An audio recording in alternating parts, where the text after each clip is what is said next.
second home. I welcome you inside Castries Southeast tonight.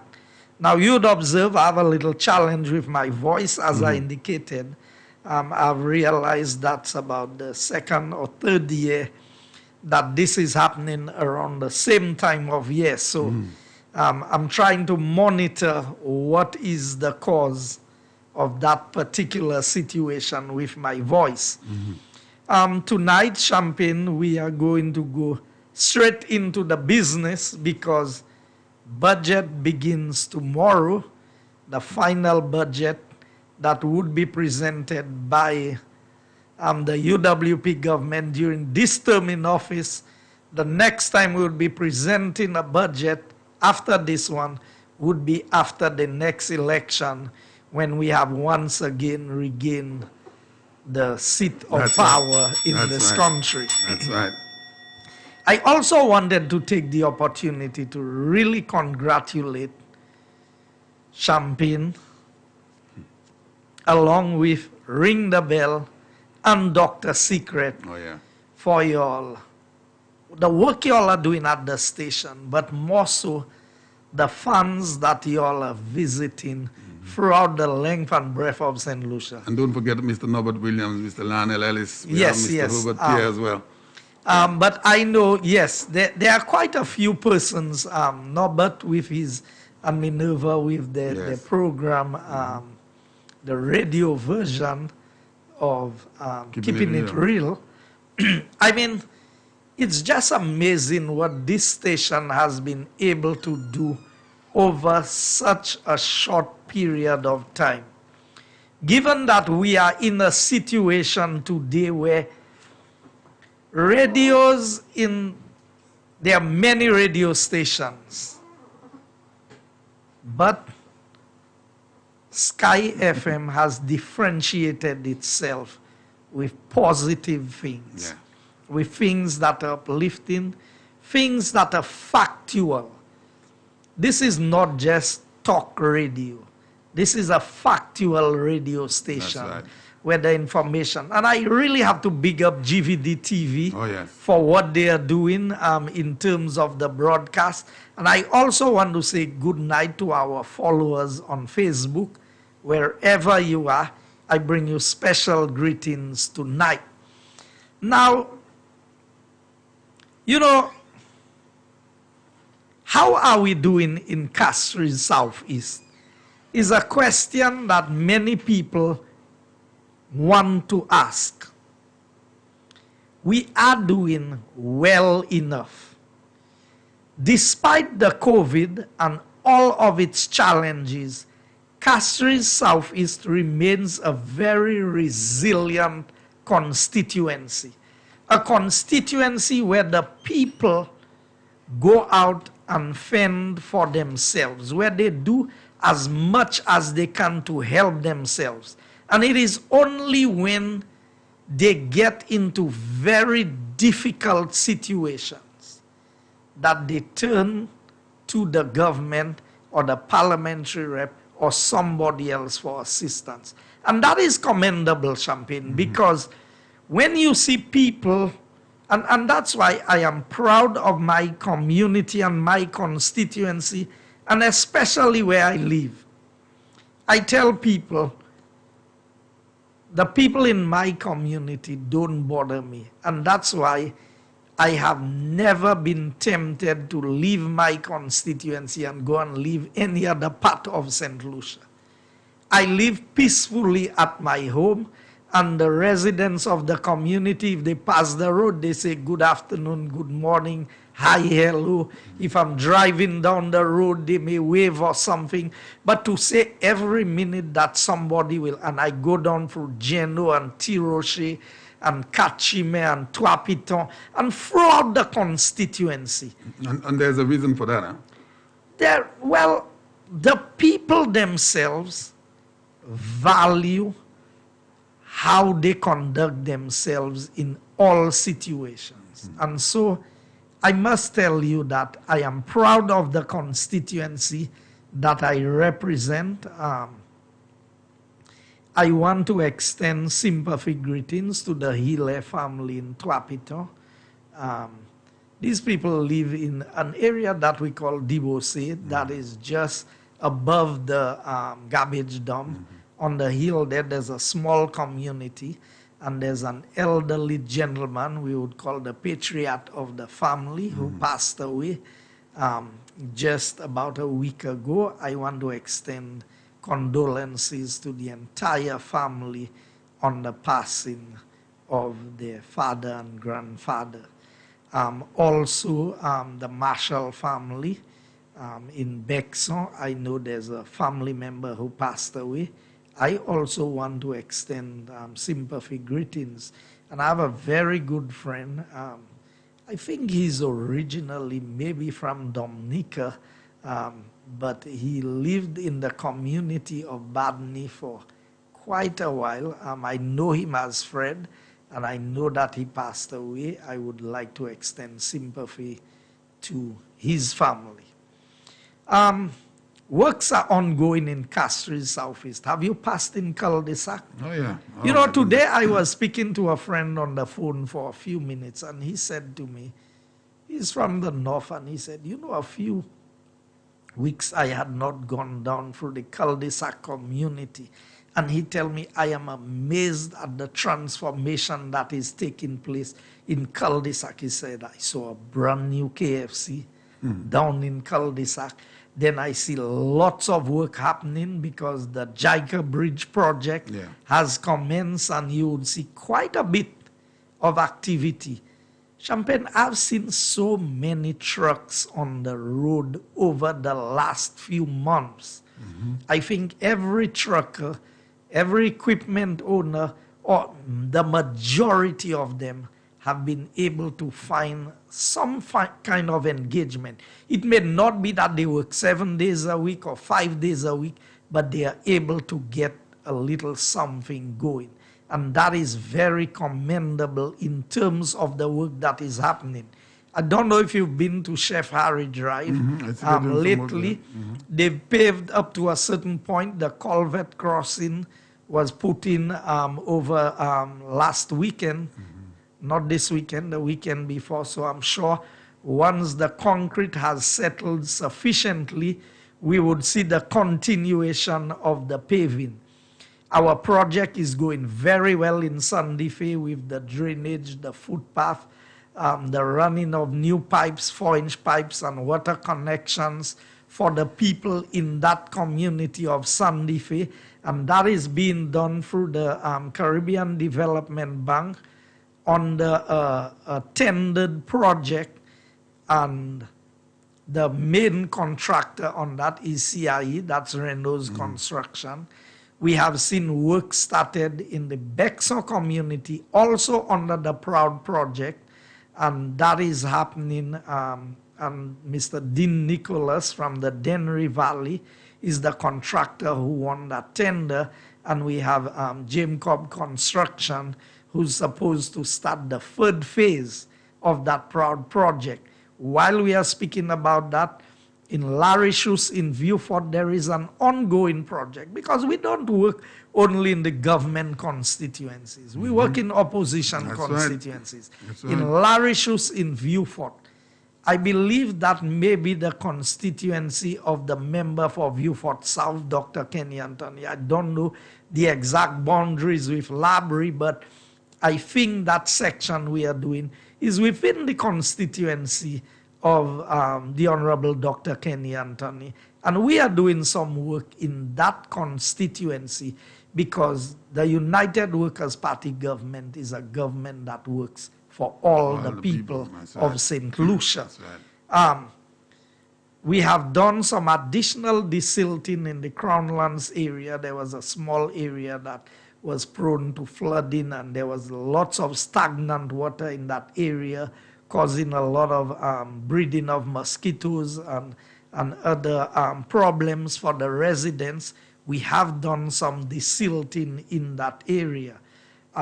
Our project of the indoor facility in Bexon has been impacted by the rain. We've had a few days of rain, and you know, once it rains in that area, it's problems to get work done. We have done a couple of concrete roads. outside of the CDB project on the CDP.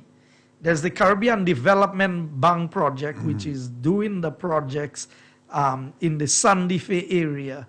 But going down the hill, Sarot towards Vanna, there is that section just after the multipurpose court in Sarot, where we have just completed a section of a concrete road for a number of residents within that area. We have done a concrete road in the Badi Chaussee area, that's opposite the court, and we'll be starting a number of footpaths and other concrete roads in the general area of Badni. Today, I know the contractor was supposed to mobilize to begin resurfacing the road from the Lacwa Junction back to Odsa. I don't know what the status of this is at this point in time. And I know that on the screen you can see some of the projects being highlighted. But I just want the people to know the MAC Road will be tackled very soon. We would be, in fact, I was in discussions with the contractor this morning, and we would be doing the regulating surface of the MAC Road, and we would be doing a complete asphalt overlay of the entire MAC Road from the junction with Bexon all the way to the upper MAC area. So there's quite a bit in the pipeline, and I don't want persons to think we are not just working for elections. These are projects that we promised, and these are projects that we will deliver on. Yeah. That is why the people elected us. When we came during the campaign, our 5 years in opposition, we worked to put a plan together. And that is the difference between the United Workers' Party and the St. Lucia Labour Party. All they do is talk. They in government, they do talking. They cannot work. They in opposition, they do more talking. Rather than putting a plan together for what they are going to do for the country, all you hear them talking about would be stories. Now, one of the projects that have come up for criticism by the Labour Party is the section of road being done from Volney's gas station to the Kilago area. I think it's going as far, from what I'm seeing, it may be going close to the Bonte Junction, but as far as I know, it's supposed to reach the Kilago area where the second roundabout is coming up there. Can you believe that? Champagne, you heard the Labour Party talking about a $20 million project. I just made a call to somebody at the Ministry of Infrastructure before I came on the program to verify that I have the numbers correct. And I am told this is a $15 million project. 15 million. That includes 2 roundabouts. All the works you see happening with the drainage, with the resurfacing, with the widening of the road. There's the median barrier, and you would see close to where Indies, you would see all the median barriers have been built already. Exactly, sidewalk and overpass. And that includes the design. So whereas when you do a design, finance, construct project, you have to pay for your own design. So that 15 million includes the design of the project, from what I'm understanding. Now, can you imagine, and let's put that in context, the Bois d'Orange Bridge cost in excess of $13 million. Oh, it's 13? We heard 11 before. No. Wow. When you put all the prices together, it is over 13 million. My goodness. Now think of it. One bridge, and you can pass there, you can see the bridge. It's not even you can see the length of the bridge, and you can see the width of the bridge. And that was built under the St. Lucia Labour Party. When we were in government, we have designed a bridge for there that was in the region of $5 million. You know what the Labour Party, what the design for the bridge they had there? And I can tell you, they had done a design for a bridge at Chog that was about 22 million My or goodness. somewhere there. Hold your thought 1 minute, Mr. Mister. Let's make the comparison between the Soufriere Bridge and that bridge. Would you know the costing of the Soufriere Bridge offhand? The Soufriere Bridge was under $5 million. And look at that beauty of a bridge. And that included goodness. all of the works you see around the Soufriere entrance, the design, the bridge crossing, the sidewalks, the raising of the road there, and all of the things that happened. That happened under $5 million, if my memory serves me right on this, because I was involved when that project was issued.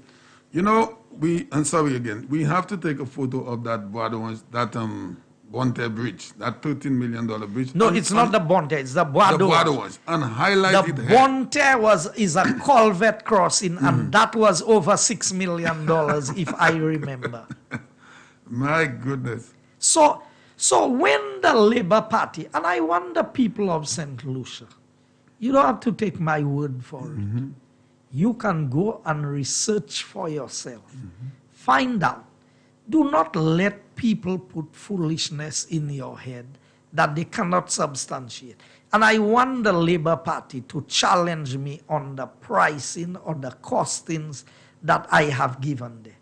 How can a simple bridge Simple. cost over $13 million? And you're looking at all of that work that is going on that road, being done nighttime. Now remember, you have to do traffic management. For the Bois d'Orange Bridge, there was no need for traffic management. You know why?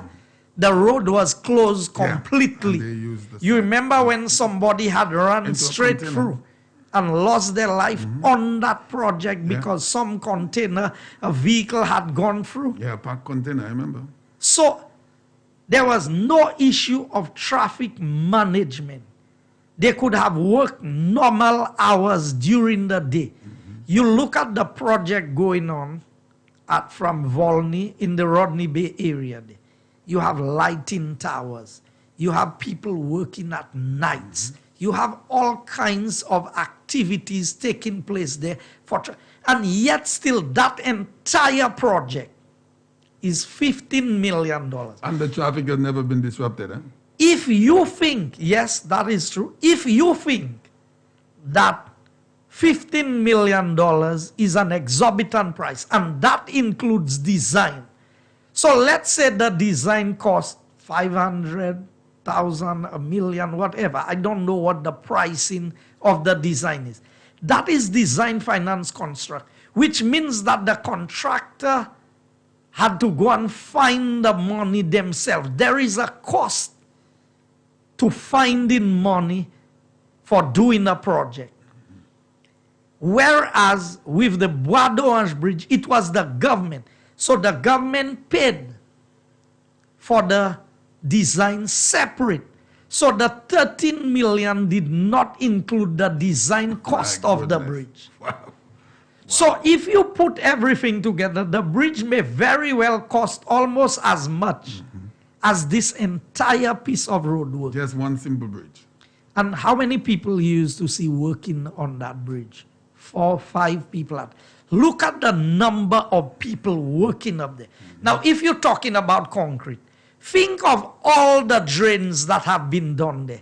You think the bridge took more concrete than all of these drains that have been done there? On both sides of the road? Both sides. So I want the people of St. Lucia to understand. The Labour Party is a party of bluffers. What they do is they twist the truth. They try to mislead people. They try to get you to focus on what other people are doing so that you are not going to pay attention to what bad things they themselves have done. Yeah. Now, so much on this. So, 13 million, 15 million. Let's compare the work that is being done. And tell me if the work is not worth 15 million. Was the bridge worth 13 million? That is the question that we need to ask ourselves. Because it's not, none of us, the money does not come from one pocket. It comes from everybody who contributes to the taxes in this country to pay back these monies. So at the end of the day, if one is not good, then we have to be equally critical of the other one. But you cannot be selectively saying, doing your bridge for 13 million was okay, but all of that work is not worth 15 million. How can it be? Mr. Minister, for those, our St. Lucian people that are further down in the south of the island on the west coast, they've never been up in that area to witness that bridge. I'm going to make them a promise that next Monday, God willing, we will have some photographs of that bridge to show them how simple of a bridge it is. And you know what you need to do? Get somebody to do a whole video of all of the works that are being done on that road and let them make a comparison That's right. between what is happening there and what happened at the Bradouange Bridge. And that's why I say these things, you don't always blame the contractor. The contractor is, if the government say design a bridge for me to cost 100,000, you design a bridge to cost 100,000.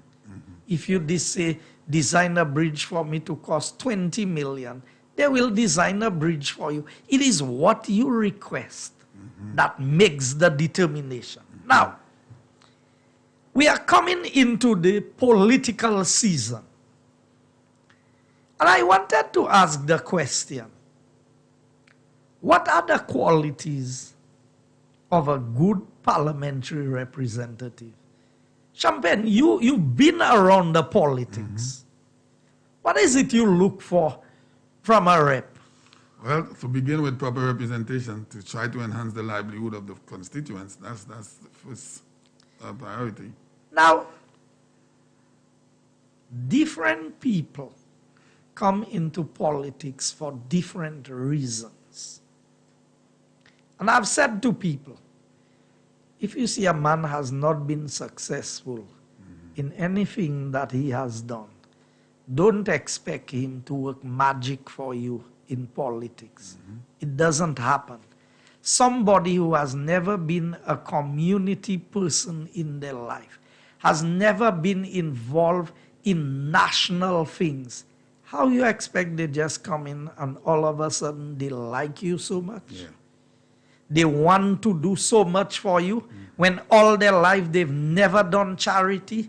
They've never been there to help anybody. All they have done is work for their money.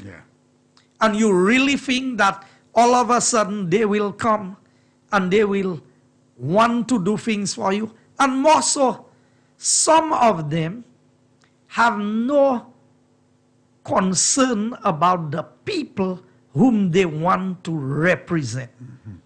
And I challenge anybody, when we open the lines, you can call me and question me on my representation. You can call me and question me on my other areas before I came into politics. What was my involvement in the community? Unfortunately, we cannot have our Good Friday cricket. Oh my goodness. But my Good Friday cricket started in 1995. Way before politics. I came into politics in 2006, 11 years later. I had been sponsoring a cricket competition in my community. And that is outside of a lot of other things that I had been doing community-wise. I'd been part of Pathfinder Club, being involved in church activities, being involved in sports and cultural clubs in the community. Do you know that I led a drama group that performed in the UK, in England? Really? We went to St. Vincent. we performed. I mean, we did these things. We would go and raise money for the children who are part of that club, that drama group, who could not travel, who their parents could not afford to pay for them. We would do jelly coconut sale. We would do all kinds of things, organize activities, organize round the island tours. I would provide the buses free of charge. so that we could raise and people would pay to go, and that money would be used towards sponsoring needy children. I didn't come into politics to just try and get a job. Yeah. I came into politics because it gave me an opportunity to serve Yes. on a bigger scale. On a larger scale, yes, that's right.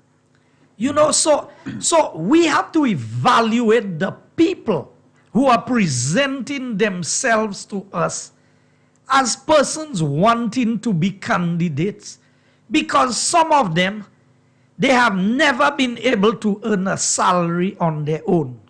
Your candidate, Mr. Minister, excuse me, your challenger, sorry, what has his involvement in the constituency been for the last 9 years, if you know of any? I mean, you have someone who's freshly going into a constituency to run for office. So you could say, okay, you want to excuse that individual because it's not from the constituency. But after 5 years or 9 years as your challenger has been involved in, what has his positive been in that constituency, if you know of any? Well, you should tell me he's from your constituency. Well, I knew he was in. We had a club called Adidas Strikers, which I was part of that football club, and he played with that club. I know that is way back in the 80s, but I have not heard of anything else. So I was asking if you know of anything in Castries Southeast.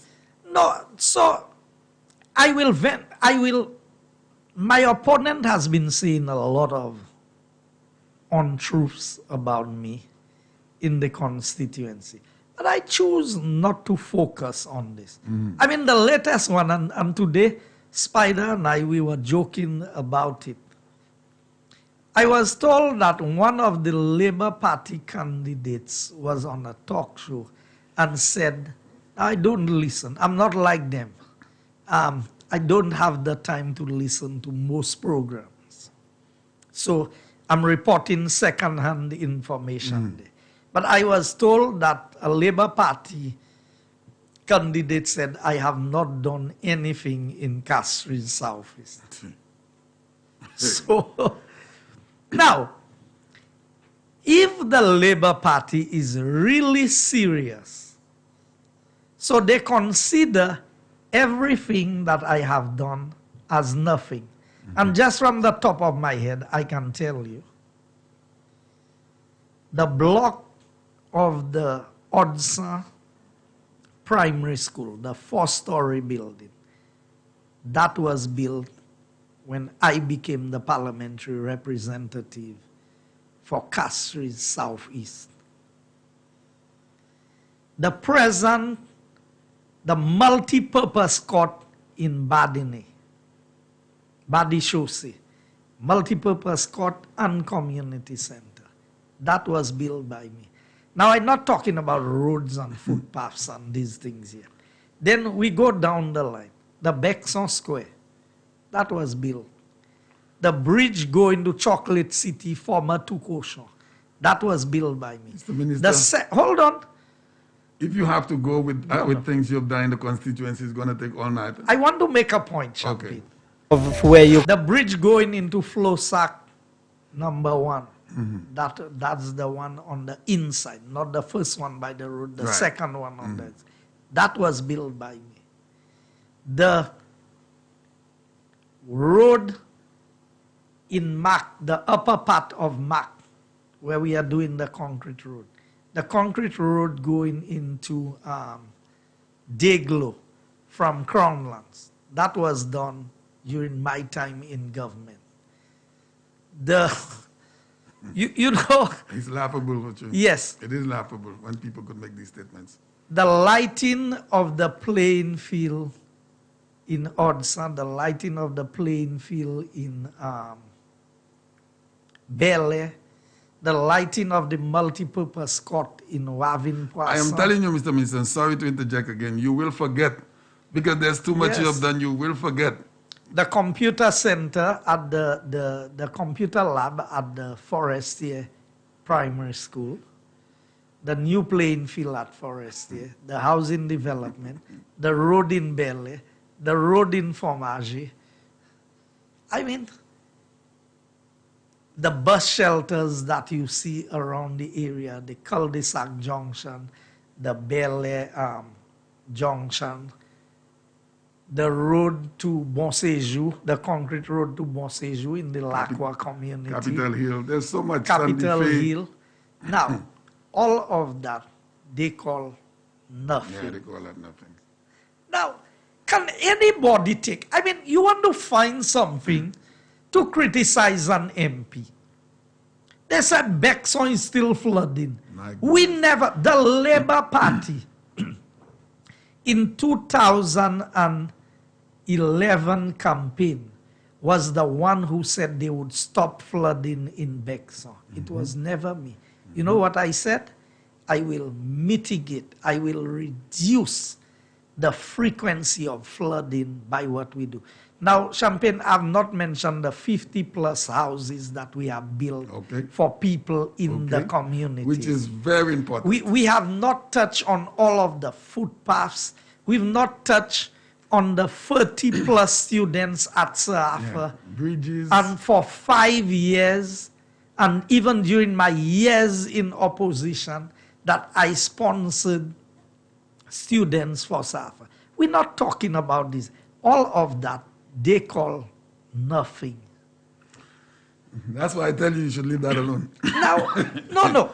But sometimes, now, if a man will lie about something that is evident, everywhere you pass, every other constituency in St. Lucia thinks that Castries Southeast is more privileged because of the number of projects that they see happening in Castries Southeast. And my colleagues always put pressure on me and say, I said, but we get the same allocations. On the CDP, we do the projects that we are. So, when things are so evident, and a man is bold enough to come in the face of all of that evidence and say that is not true, you have done nothing, somebody will leave their home on election morning and go and vote for somebody like that. Exactly. If a man can lie about something that he sees. Now, does that mean we have done everything? No. There will always be work to do. So, can we do everything? No government can do everything. But no other government has done as much as this United Workers' Party government has done in a 5-year term in St. Lucia. For sure. So, that is for sure. What is it we look for from a parliamentary rep? You expect somebody who will be honest and truthful with you. If I cannot do something, I tell you I cannot do it. I may be able to do it, but I cannot do it yet. And there are things we have promised that we have not done yet because the circumstances and the situation change with COVID. Now, when they say I've done nothing, I just mentioned what I've done in my constituency. The ones you remember? Some of them. Yeah. I have not even mentioned those that I have done on a national level. Okay. So if I go into DVRP projects, the Choiseul Secondary School, some of the projects in Soufrière that is handled by my ministry, I have not spoken about the polyclinic in Micoud, the new secondary school block going up in Micoud, the community center. There's one community center in PM's constituency that is being done. I have not even mentioned the main one, St. Jude's. The project in Minister Estefan's constituency, the main drainage project. Have you seen that playing field? Oh, yeah. I'm everywhere. So, I've not spoken about my national achievements. You know, I have a job to do, and I do it. I saw them writing articles. I saw operatives of the Labour Party and applauding a St. Lucian who was nominated or who got elected as the new president of Caribbean Development Bank. We saw you spoke about that here months ago.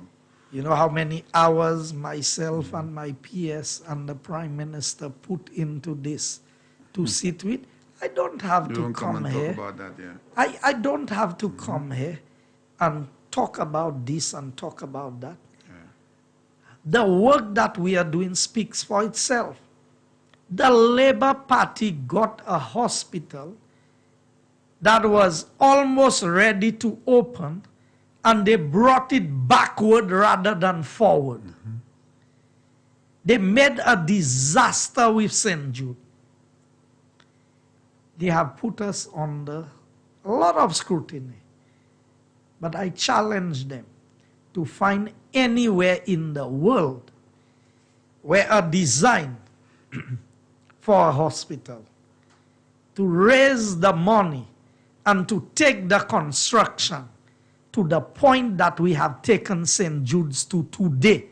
And I want them to show me where this has been done, in anywhere in the Caribbean. I know the Chinese built a hospital in a few days.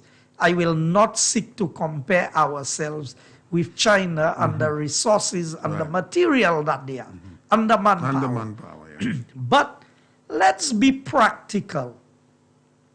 The Labour Party had over $70 million of revenue, US dollars, approved on the DVRP. And after 5 years, they could not spend 20 million EC dollars.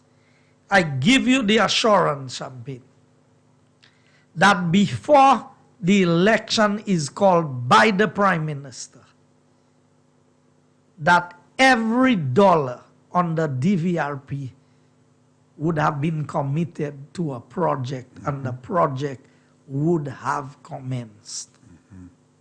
As we speak, there are about 5 or 7 projects before the Central Tenders Board, and I'm telling them, Central Tenders Board, the 2 community centers in PI and Roblo, we had a lot of challenges. That is out for tender as we speak. It was scheduled to come in on Wednesday. I'm told because of budget that the committee may not meet, so they may have to push it back, but these projects are out for tender. The drainage in Ancillary is out for, that main drain they've spoken about all the time in Ancillary. It is out for tender as we speak, and we expect that contract to be issued. There's some drainage to be done in Soufre. That is out for tender. There's some in Choiseul. That is out for tender. All of that under DVRP. The PI Bridge. Remember when they spent over $100 million on that road? There is still a single-lane bridge, on that road. There's a name for those bridges. What do they call that? Bailey Bridges. Bailey Bridges, that's right. This bridge is out for tender. The Venus to Ancillary Road is out to tender. Mr. Minister, we have to talk about that because people talk about development. Over $100 million was spent on a road. When they got to the PI Bridge, the PI Bridge, they saw no need to expand that bridge and to allow it to have 2 lanes of traffic. How is that possible? Only the Labour Party is so professional. They build 4-lane bridges on 2-lane roads, and they build 1-lane bridge on 2-lane roads. I mean, these fellas have to be geniuses because My goodness. It's only the Labour Party that can do that, you know. Yes, in the reverse. Yeah, that's how they operate. Yeah. You remember I told them they should take 2 of the lanes on the Badwar Bridge and put it. Yeah, because that, I mean, I want the people of St. Lucia to understand. You cannot expect people to give what they do not have. The people who want to vote for Labour Party, what is their track record of performance? What is it they have to show? And I will highlight a few things tonight. So those who want to be in office, and I promise, before elections, I will declare from first-hand knowledge why certain people, especially in my constituency, decided to contest elections. And it has nothing to do with knowing the people in the constituency, with caring for the people in the constituency, or wanting what's good for the constituency. But there's a long story to that. And I will back up my story with the information. So I'm putting the Labour Party on notice from now. You want to play that game? You see what's happening in Choiseul? The talk show host. Now, here we are. We need to be mindful that what happened between 79 and 82 does not repeat itself in St. Lucia. Who is in charge of the Labour Party today, Champagne? Do you know? Well, you're talking about the political leader or you're talking about the party in itself? I mean, The political. Who is in charge of the Labour Party? well, the political leader, Mr. Pierre, I would assume. You think he's in charge? Well, from the onset, that's what it looks like. I mean, if I listen to Dr. St. Rose, Okay. Oh, okay. if I listen to Dr. St. Rose, and when I put, you see, there have certain things we must come to terms So with. basically, you're saying there were two leaders on the program last Thursday? Because somebody called in here and said it appears that there were two leaders on a program. No, it means there are no leaders in the Labour Party. Oh, okay. It is evident. How can there be a leader when everybody is a leader? I mean, I don't know. I listened to Dr. St. Rose, and Dr. St. Rose was accusing another member of the party in the selection of candidates. Isn't that what happened? Isn't that what went down? Then I heard another talk show host was trying to bring Dr. St. Rose in to negotiate on a program on television. To negotiate with who? With the Labour Party? So I'm asking, so who's in charge? Well, I didn't see the program, so I can't. Who is in charge? Now, is this a joke? A party that has been in existence for so many years is being challenged. But you see, when Dr. St. Rose was in charge of the Medical and Dental Association, making his noise with the government, and I said, these organizations appear to me to be more political. Where is he today?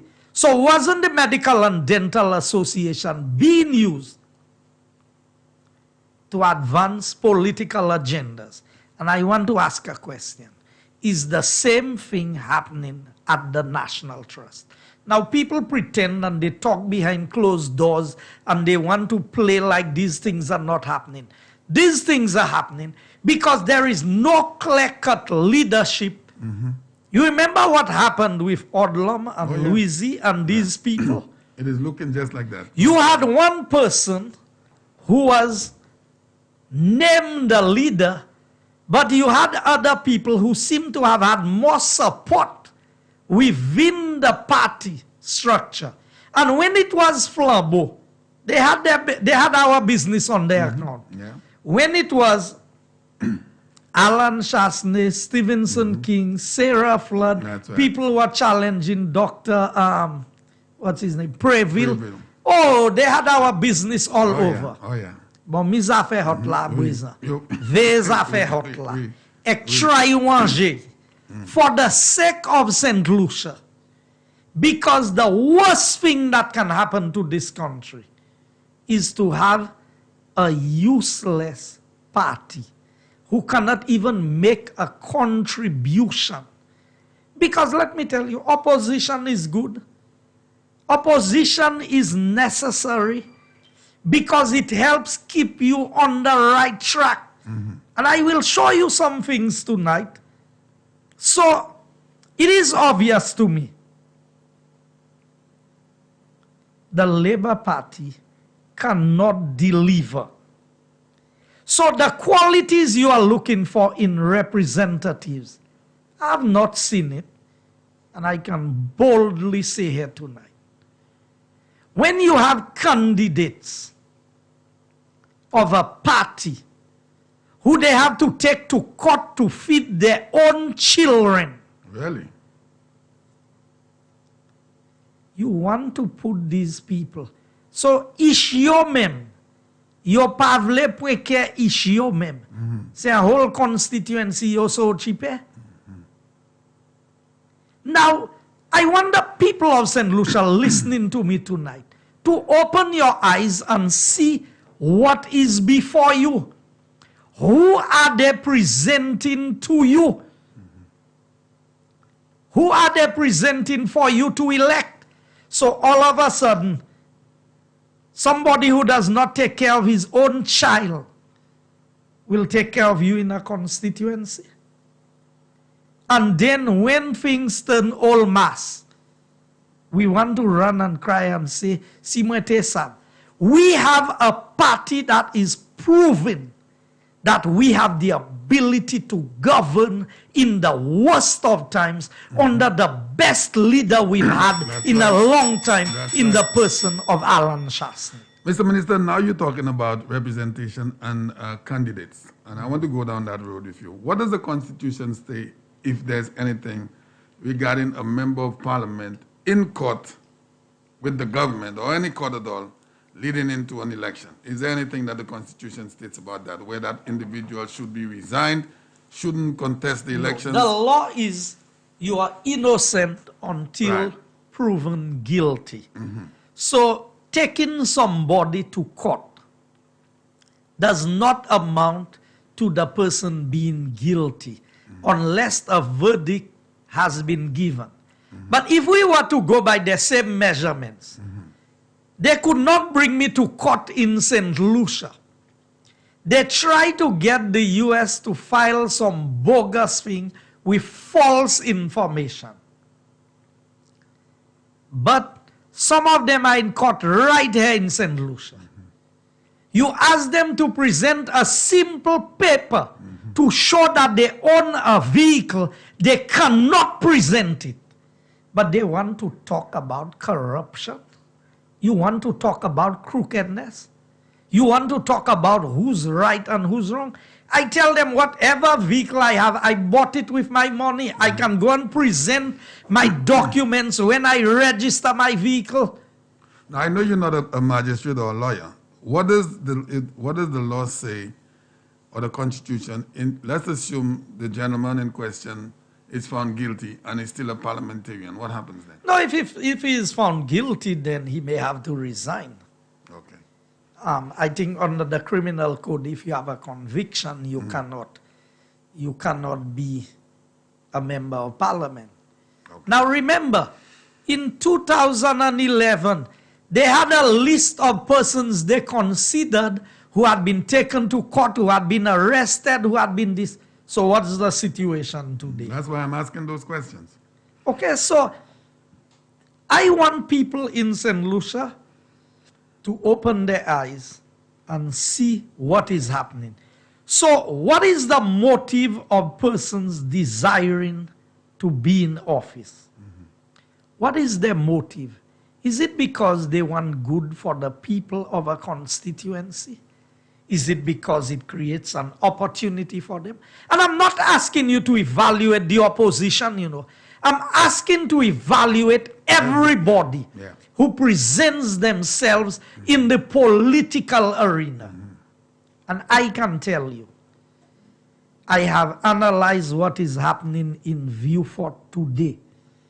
And I believe that Herman Gill Francis will do much better for Viewfort than Dr. Kenny Anthony has done in all of his 15 years of being Prime Minister. Well, he said it took him 18 years to rehabilitate a square, so he said he was not supposed to get the praise for it.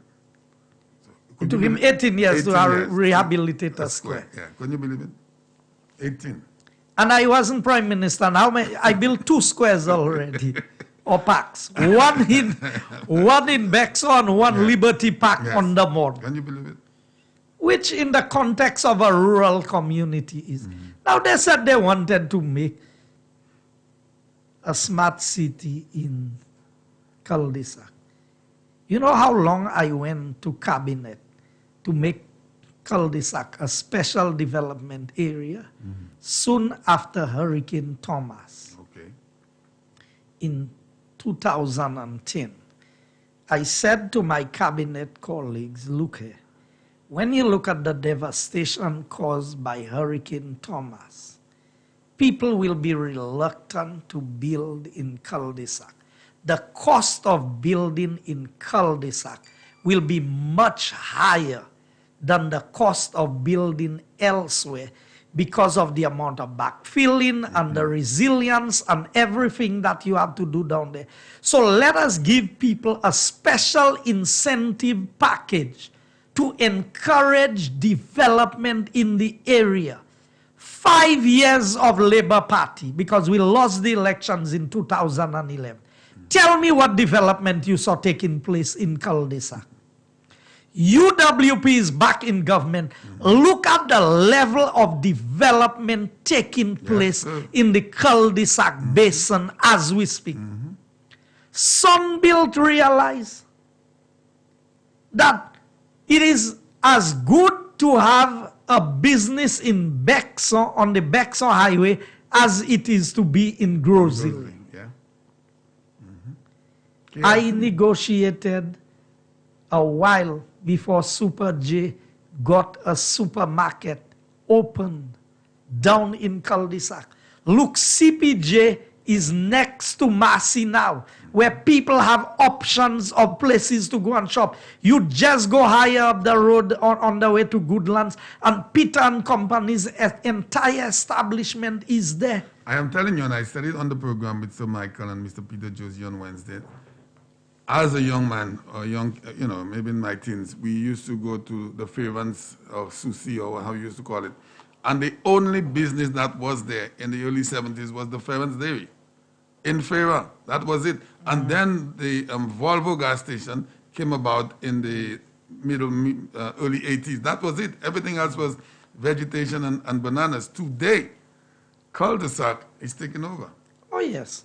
And there's quite a bit more development that is to come in that area. So I want persons to understand, while we've not done everything that needs to be done, St. Lucia is on a path to growth and development. Something that we have never achieved under the St. Lucia Labour Party. Now, they can call me names if they want. They can say all what they want about me.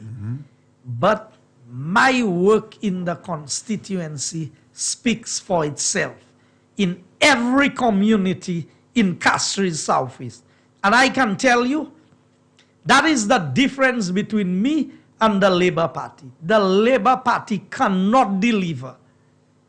And I can challenge anybody. The projects that my ministry alone, what we have done through my ministry alone, may be more than what the entire Labour Party have done during the last 5 years in government. And if they want to have a debate on that, I'm open to have a debate with them on it. Now, I want to move to something.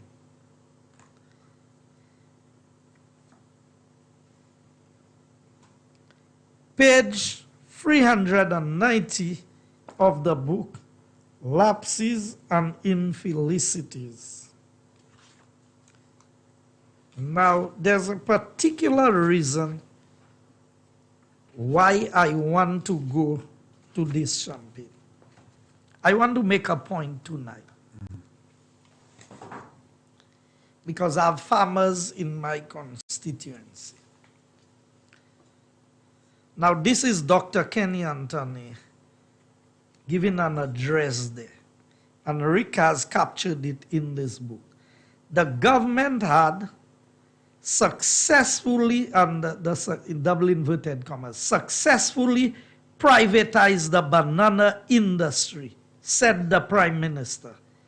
The implementation of appropriate production and managerial practices had begun to bear fruit. The increased confidence engendered by the government approach to reforming the industry had resulted in an extensive replanting exercise, the expansion of certified farmers program, the willingness of farmers to adopt the program, and the adoption of strict quality control measures. Now, why am I reading this? Today we hear they have challenges in the banana industry. We heard the government criticizing our approach towards privatization. The main industry, the mainstay, the backbone of the economy of St. Lucia was the banana industry. And the Labour Party government was boasting that they had successfully privatized the banana industry. So we have to ask ourselves, was it the best thing that they did? And is the banana industry better today? So when you privatize something, why is the government that have to pay the salaries or the fees? You know how many times Minister Ezekiel Joseph had to come to the Prime Minister and Cabinet had to vote to find money to pay the farmers because the privatized companies was not meeting their obligations to pay the farmers for the fruits that was sold?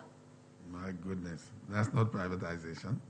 So you see, that is what the Labour Party did. And I remember Pat Joseph on a program, and the late Rupert Gajada was on Jugwa. And they were the ones who were saying that the Labour Party was the one who killed the banana industry. Now everybody telling you we have all our eggs in one basket. And they are criticizing Prime Minister Alan Shasney because he was a hotelier, as if he is the one who did everything in tourism in St. Lucia. And now people telling you, oh, go back and plan the land and this and that. So let me read for you. On page 384.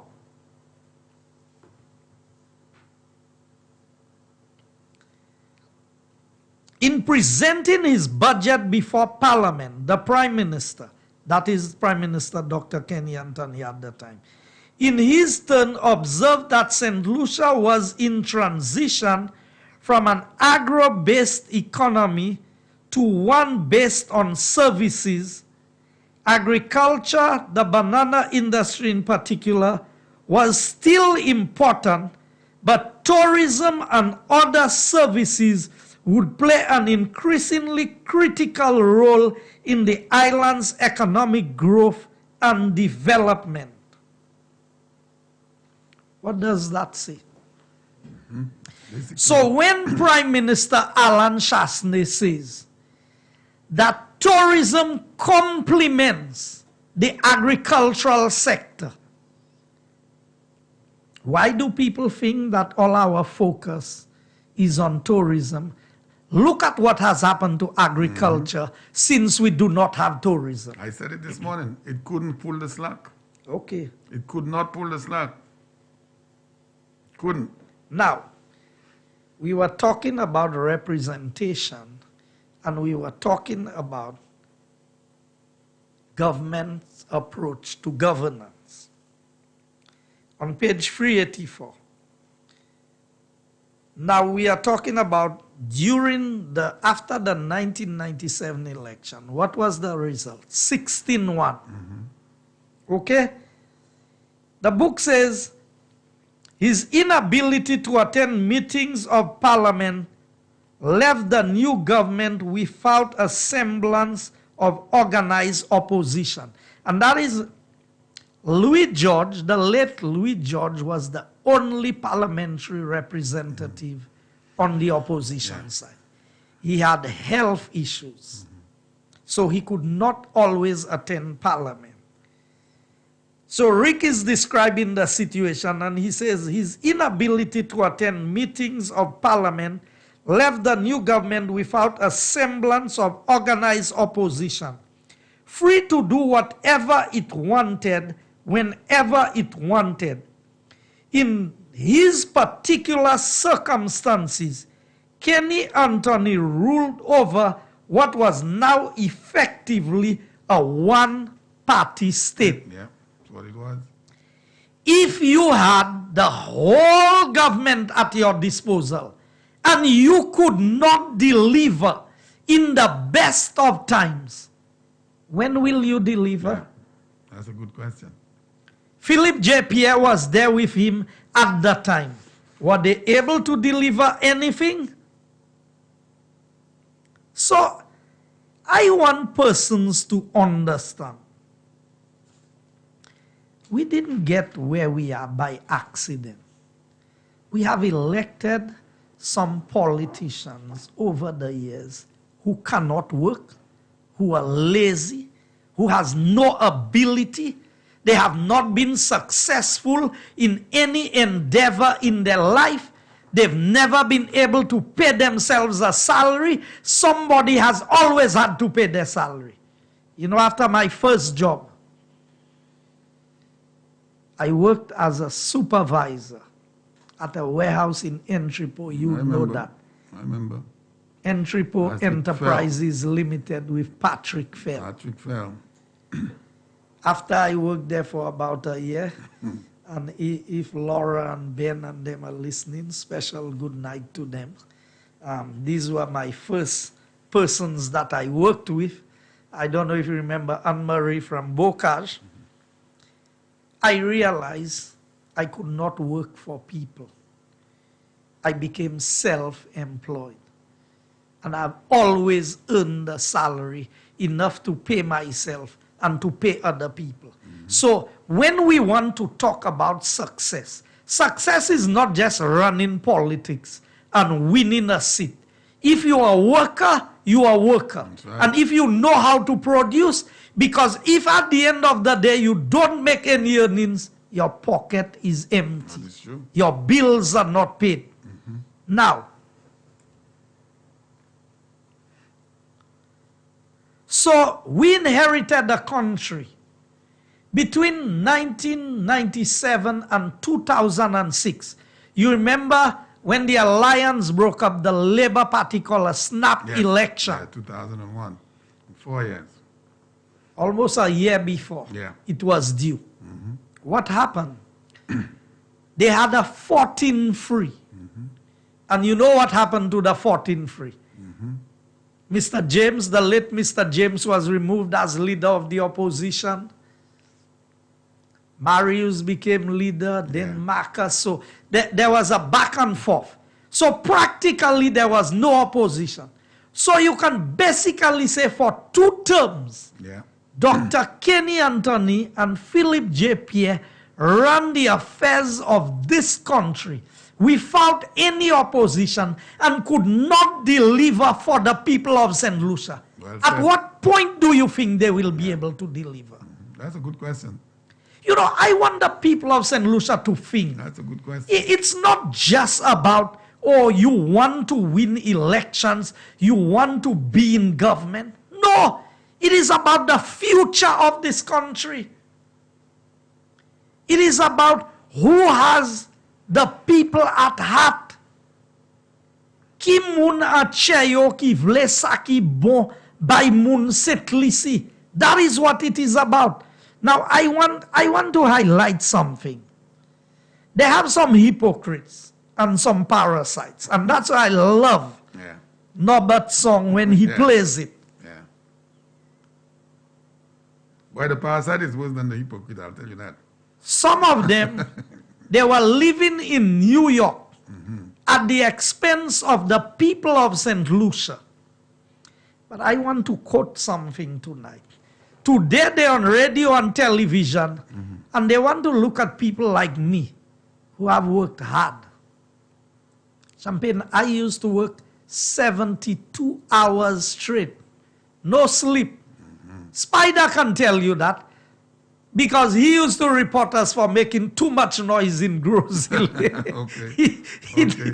in those days. He used to tell me, but people have to sleep, you know. Right. Y'all fellas, they're working all night. So when you see Hurricane Thomas and you saw me on the road, how many days we ain't sleeping? I've been used to working hard. Because when you work for yourself, you have to work hard. If you don't work hard, you don't eat. earn. You don't eat. So you grow up with that mentality of hard work. I used to carry bananas on my head to the boxing plant when they used to buy bananas at the boxing plant. Yeah. In those days, you are not going down to the way bridge. So I know what it is to carry 2 bunches of bananas, bunches. one lengthwise and one across Yeah, on your yeah, head. yeah. So people who don't understand what hard work is, today they want to come and tell you about it. Those who are born with golden spoons, I was not one of them. I worked my way to success. Now, some of them want to be out there and criticize me.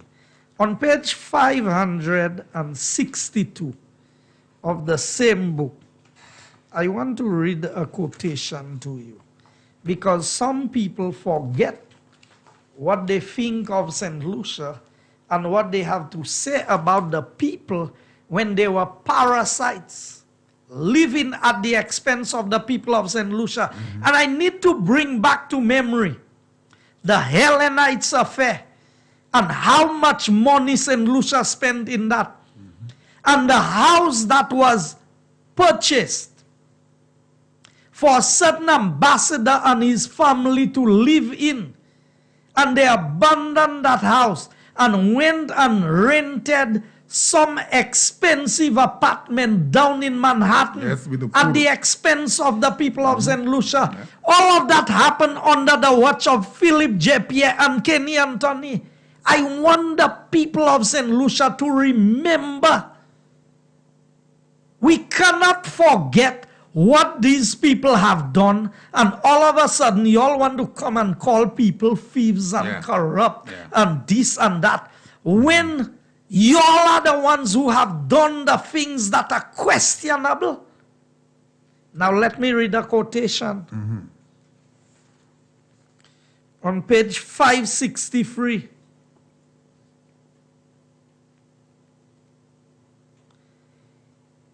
It was no easy matter resisting the skeptic's suspicion that there was more to Julian Hunt's return to the Hustings than he claimed.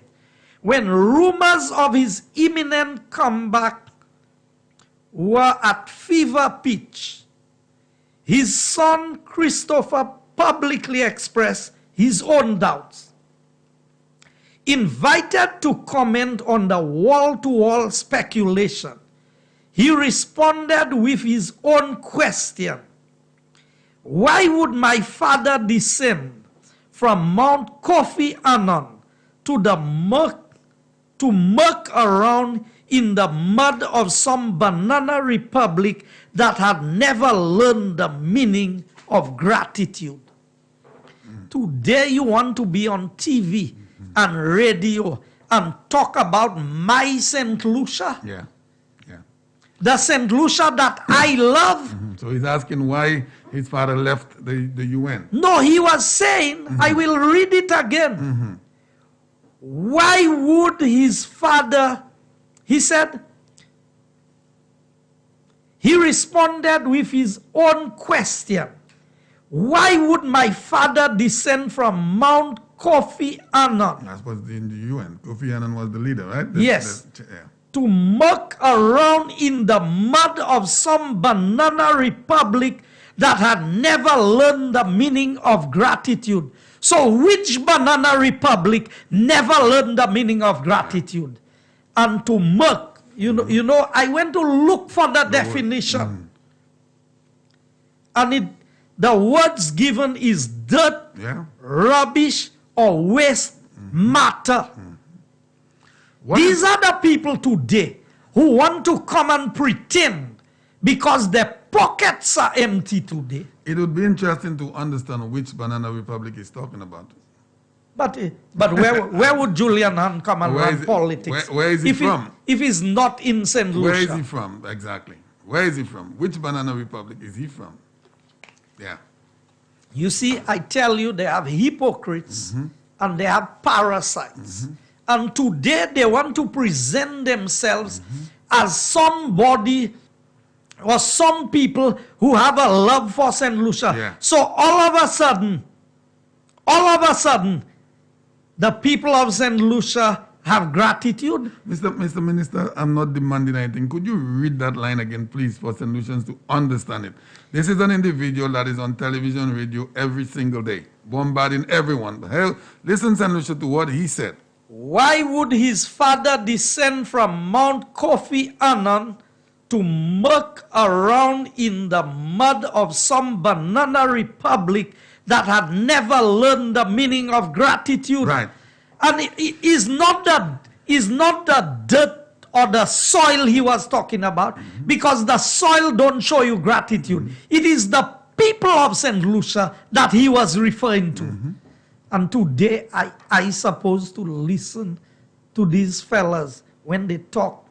They are the ones who talk the garbage. And I they are the ones. Kofi Annan was the UN general, how you call him, He was the president. The president of the UN or something in that regard at that time. And his Julian Hunt was the That's Secretary right, the General. Secretary General. So he's saying, why was his father supposed to leave that and come down to the Banana Republic? So I want the people of St. Lucia to understand. People have their agendas. And the Labour Party has an agenda. And the agenda has never been about the people of St. Lucia. It has always been about what they can do for themselves, how they can help themselves. And the evidence is there. More people work under UWP government than any other government in this country. Every day. Every day. So, when the SLP will want to come, and the SLP is just a lazy party. They talk alone, they cannot work. So I want the people of St. Lucia, and I will come and I will present to you what some of them had to say yesterday and what they're saying today. Because I always say, a man is entitled to change his mind. But when you change your mind, come and tell people that you have changed your mind. What you used to say before is not true, or at the time, that's how you saw it.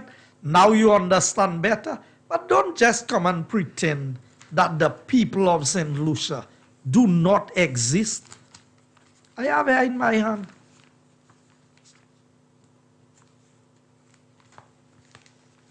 I can focus it on the camera. You can see on the star. The Jufali affair. What does he know that Al Jazeera knows that Pierre doesn't? So, Philip J. Pierre always proclaimed himself Deputy Prime Minister.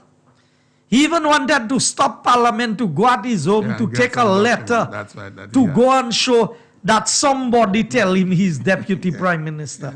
When the same constitution they talk about all the time, they have no place, no recognition of Deputy Prime Minister. But if the man feel good to be Deputy Prime Minister, let him feel good. Today, up to now, we have not received an explanation from Kenny Anthony, from Philip J. Pierre, from Ernest Hille about the Jufali affair. What is it that went down? Is there any connection with Jufali that is not discovered yet? Like Grindberg and Rochamel and all of the other things that we do not know about. These men who are presenting themselves again to the electorate of St. Lucia have never answered the questions that the people of this country have asked. You still want to put them in charge Yeah. of your business? Yeah. Mr. Minister, we want to take a little turn, a little twist to COVID. Because on the news tonight, before I came in, I saw the Labour Party. Maybe apparently they had some conference somewhere, or press conference. I don't know if it was today or last week. And the press agent or secretary or whatever, is blaming this administration for the 55 deaths. Can you believe this? Champagne. The same people that were reckless on October 4th of last year. Is one thing I will tell you. I do not play politics with the sorrow of persons. Those who want to do it, they can.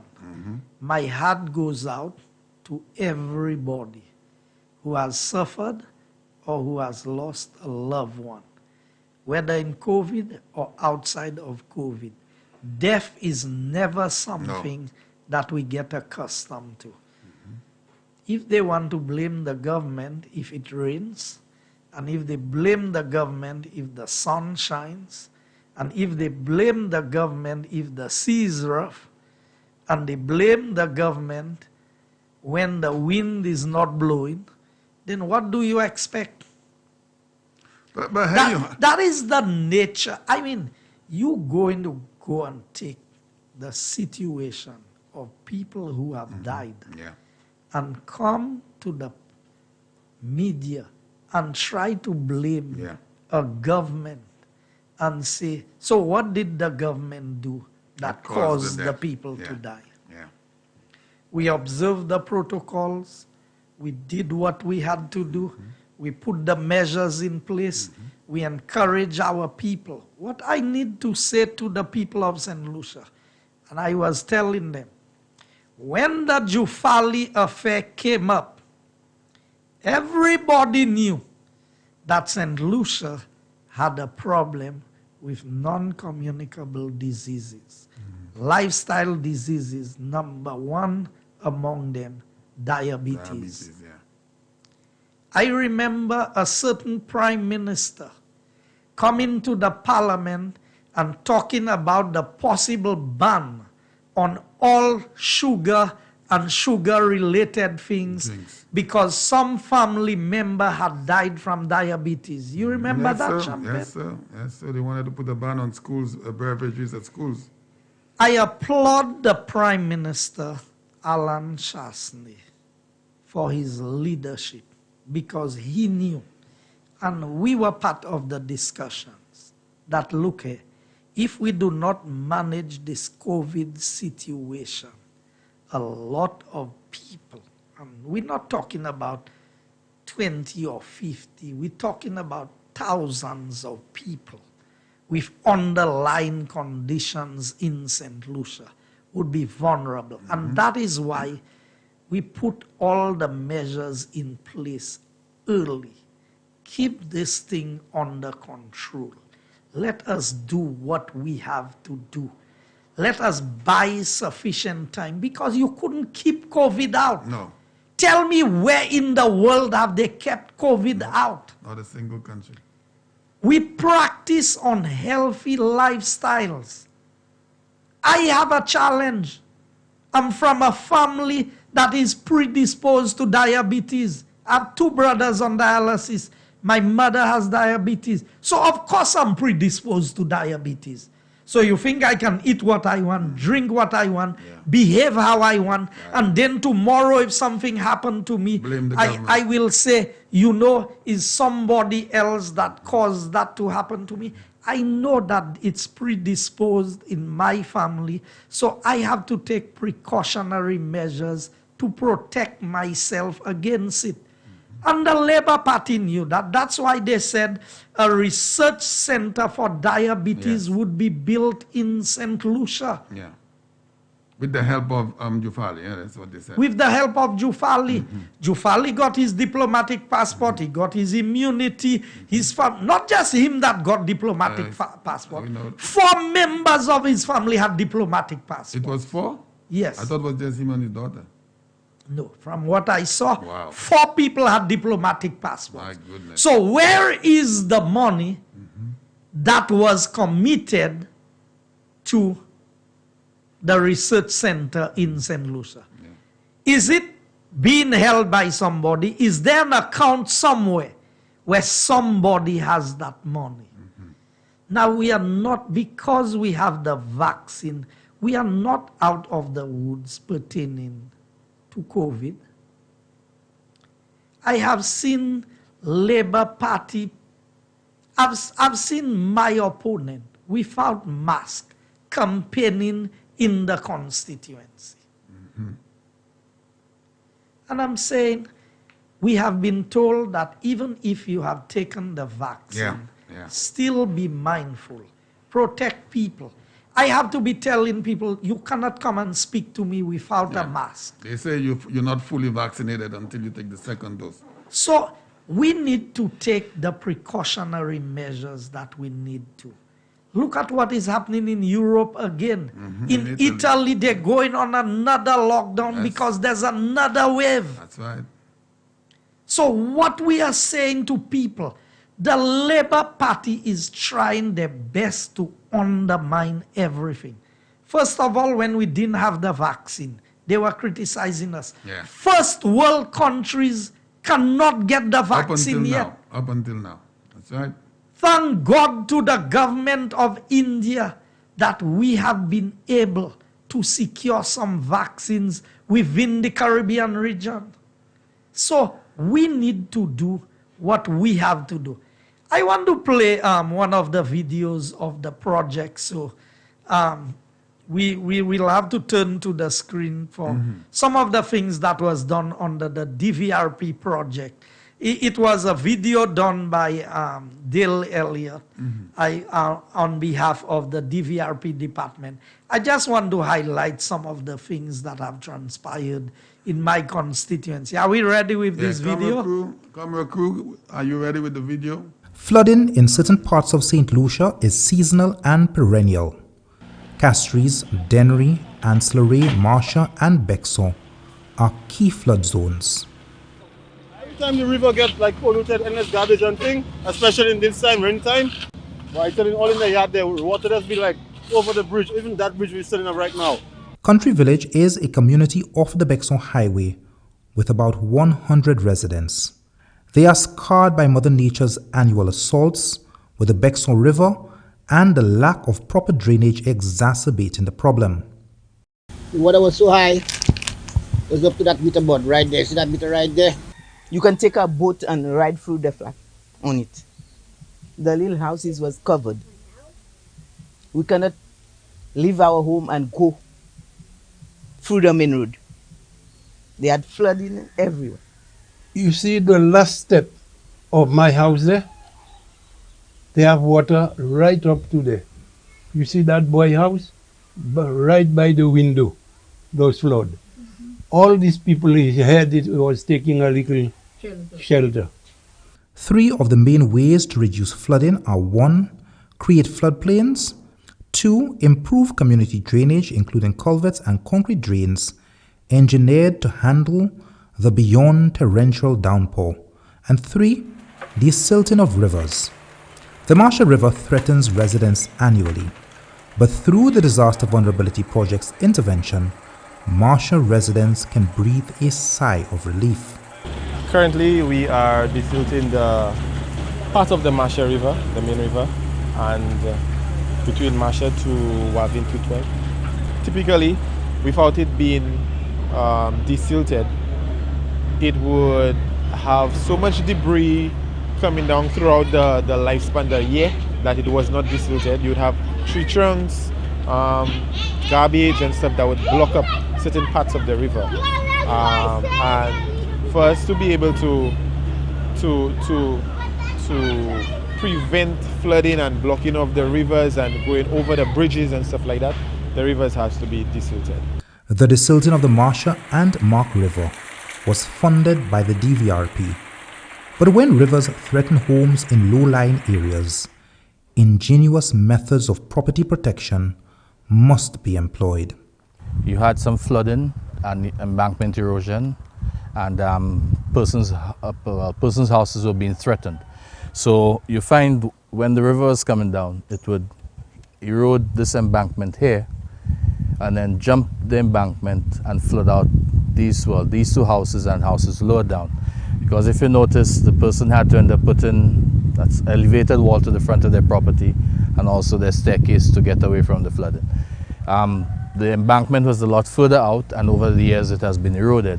So what we came in to do was to line the embankment with some boulders to create a bit of a hard protection area so that the water would not erode that embankment anymore and more or less control the flow going back out.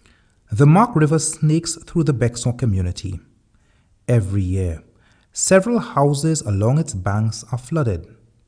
Over $4 million was invested in flood mitigation works in this highly susceptible area. This culvert crossing was taking water from the entire Sandy Fe Chopin Ridge, and quite a bit of water comes off that catchment. And as a result of that, this area was constantly flooded out, especially the homes lining the drain going back to the river. So having been aware of that, we came in and we did a complete drainage system for this area where we installed a fully concrete lined drain from this culvert crossing all the way back to the main Bexar River. Flooding can never be totally solved, and over the years, millions of dollars have been spent in the Bexar region in this pursuit. With the help of DVRP funding, the new drainage system has been designed to accommodate a flow of 250 millimeters to 500 millimeters of water per hour. To put that into perspective, typical rainfall intensities during Tropical Storm Debbie was 100 to 150 millimeters per hour. In fact, the residents get edgy every time dark clouds gather. Basically, all we've done is to look at the catchment size, look at the rainfall intensities for this area, factor in what it would be for climate change, and then from that we know, or we can predict what volume of water can come down in this area, and then based upon that we design the drainage channel to suit. Over a period of 3 months, a total of 287 meters of drains were constructed in Country Village. Well, we in the community, we build a drain. So I was part of the work, and I was still Bernard doing all the still work. I did all the still work in the drain there. Most of the workers came from the community, persons who are unemployed. Due to COVID now, most of us are out of jobs. So it has helped a lot. Well, I was given a small job to do one of the drains in the area. It really helped, given the fact that I'm unemployed, and it helped sustain my family for a little while. On November 7th, St. Lucia was drenched with 8.5 millimeters of rain within a 12-hour period, and predictably, swollen rivers caused flooding in many parts of the island, especially in Bexar. The Country Village community, however, was unscathed. And we see a good improvement in that. It wasn't flood at all. So you can see their work was very good. It didn't really flood here again. It just came up to and went back down because of the construction of the drains. The water was flowing a little better. But since they built the drain, we got no flood yet. Nothing flooded as well. No flood yet. Although we had a couple of rain, other places flooded, but around here, there was no flooding. The main objective of the Disaster Vulnerability Reduction Project is to reduce vulnerability to natural hazards and climate change impacts in St. Lucia through investment in resilient infrastructure and improve hazard data collection and monitoring systems. The DVRP is funded by the World Bank, the International Development Agency, the Pilot Program for Climate Change Resilience, the Strategic Climate Fund, and the Government of St. Lucia. The DVRP has committed funding for flood mitigation works in Dennery South, Ancillary, Miku, and Soufrière. Well, I'd like to say a big thank you to them that they stepped in and helped us out, because before that we really wondered if we would have gotten help. So I would like to say a big thank you, and they have done a great job.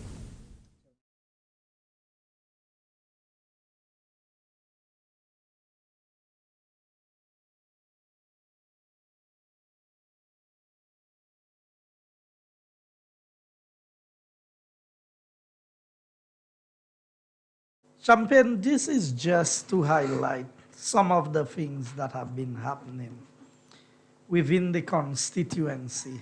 And as you Champion, this is just to highlight some of the things that have been happening within the constituency.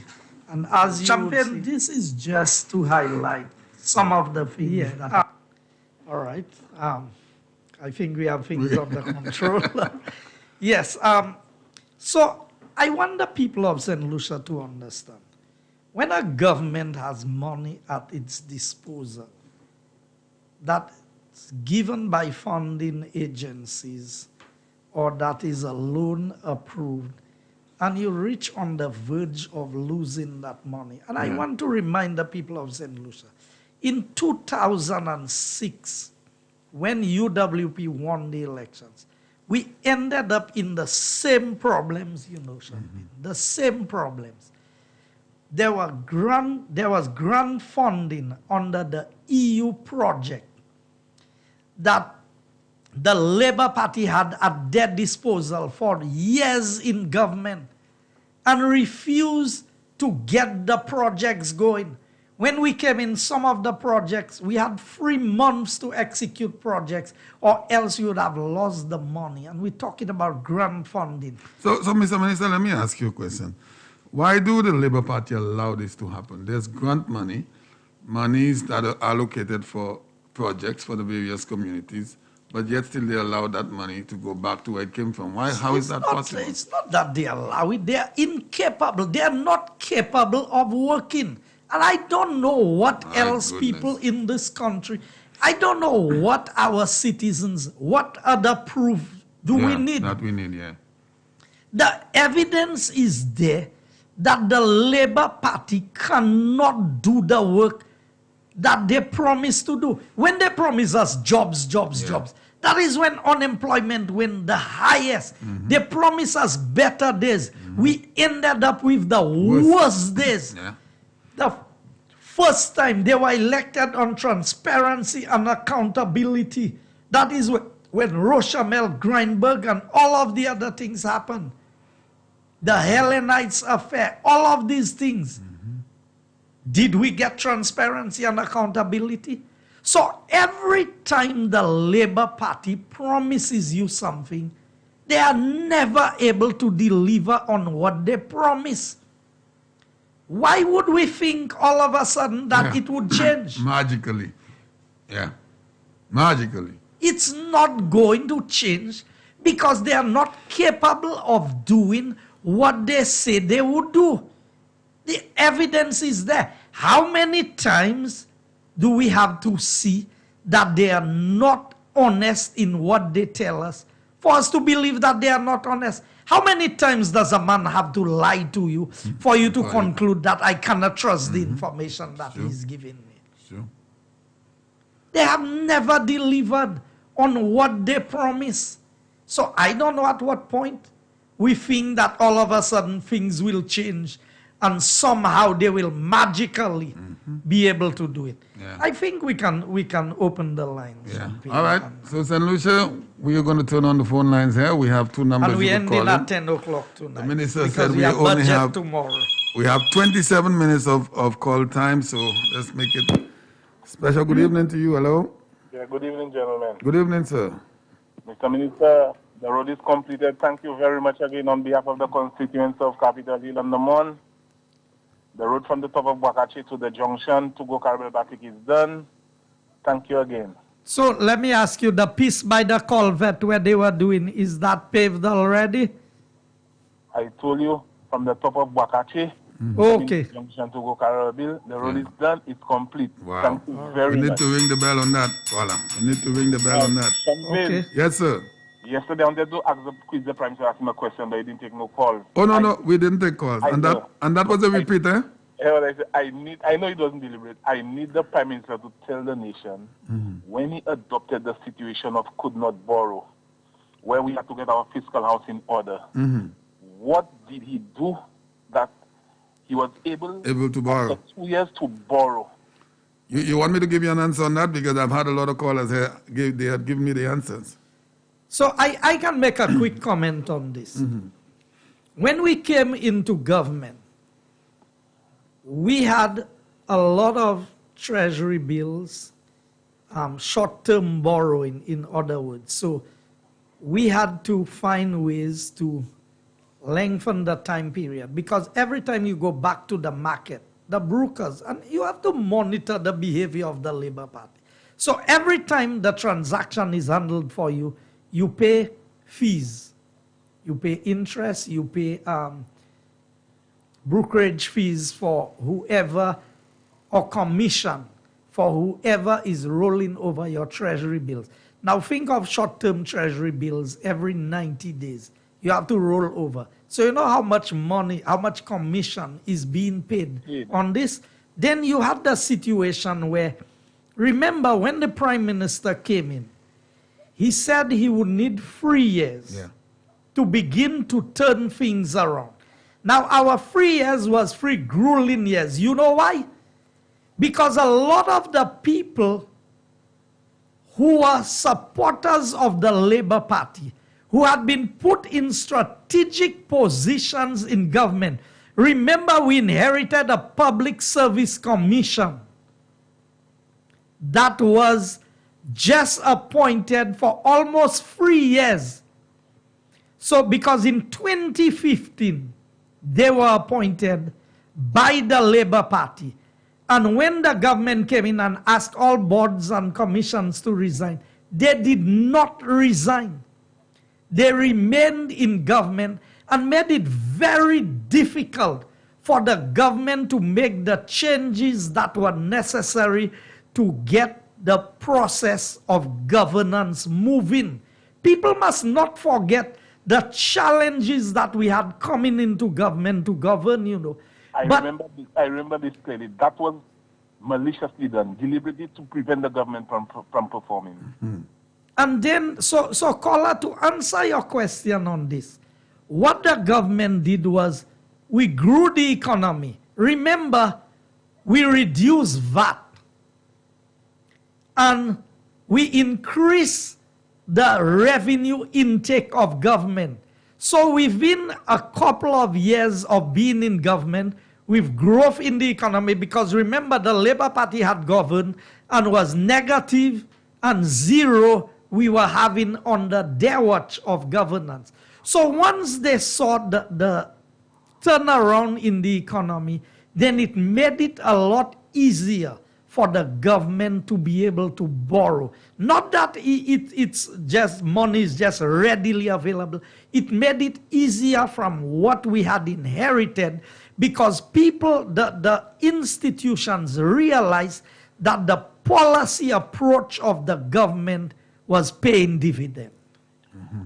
Now, in that situation, you remember the big hoorah about cutting VAT by 2.5%. Oh, we lost $52 million in revenue. Yeah, every but year, they had the full 15% mm-hmm. VAT, and they still could not raise revenue. Yeah, could you believe it? And this government was able to cut it and raise. In fact, during the budget, I hope to be able to present to people, to show them that the revenue performance of Labour Party in the best years would have been about the same revenue performance with us in government on the COVID situation. Wow. It would be within the same range. Can you imagine that? So the only time the Labour Party economy would have done better was during the first year when they introduced VAT. Because remember, when they introduced VAT at 15%, they collected a fair amount of revenue. But by the following year, businesses started closing. The economy faced a downturn because VAT was too high. Yeah, it was stifling. All right, caller?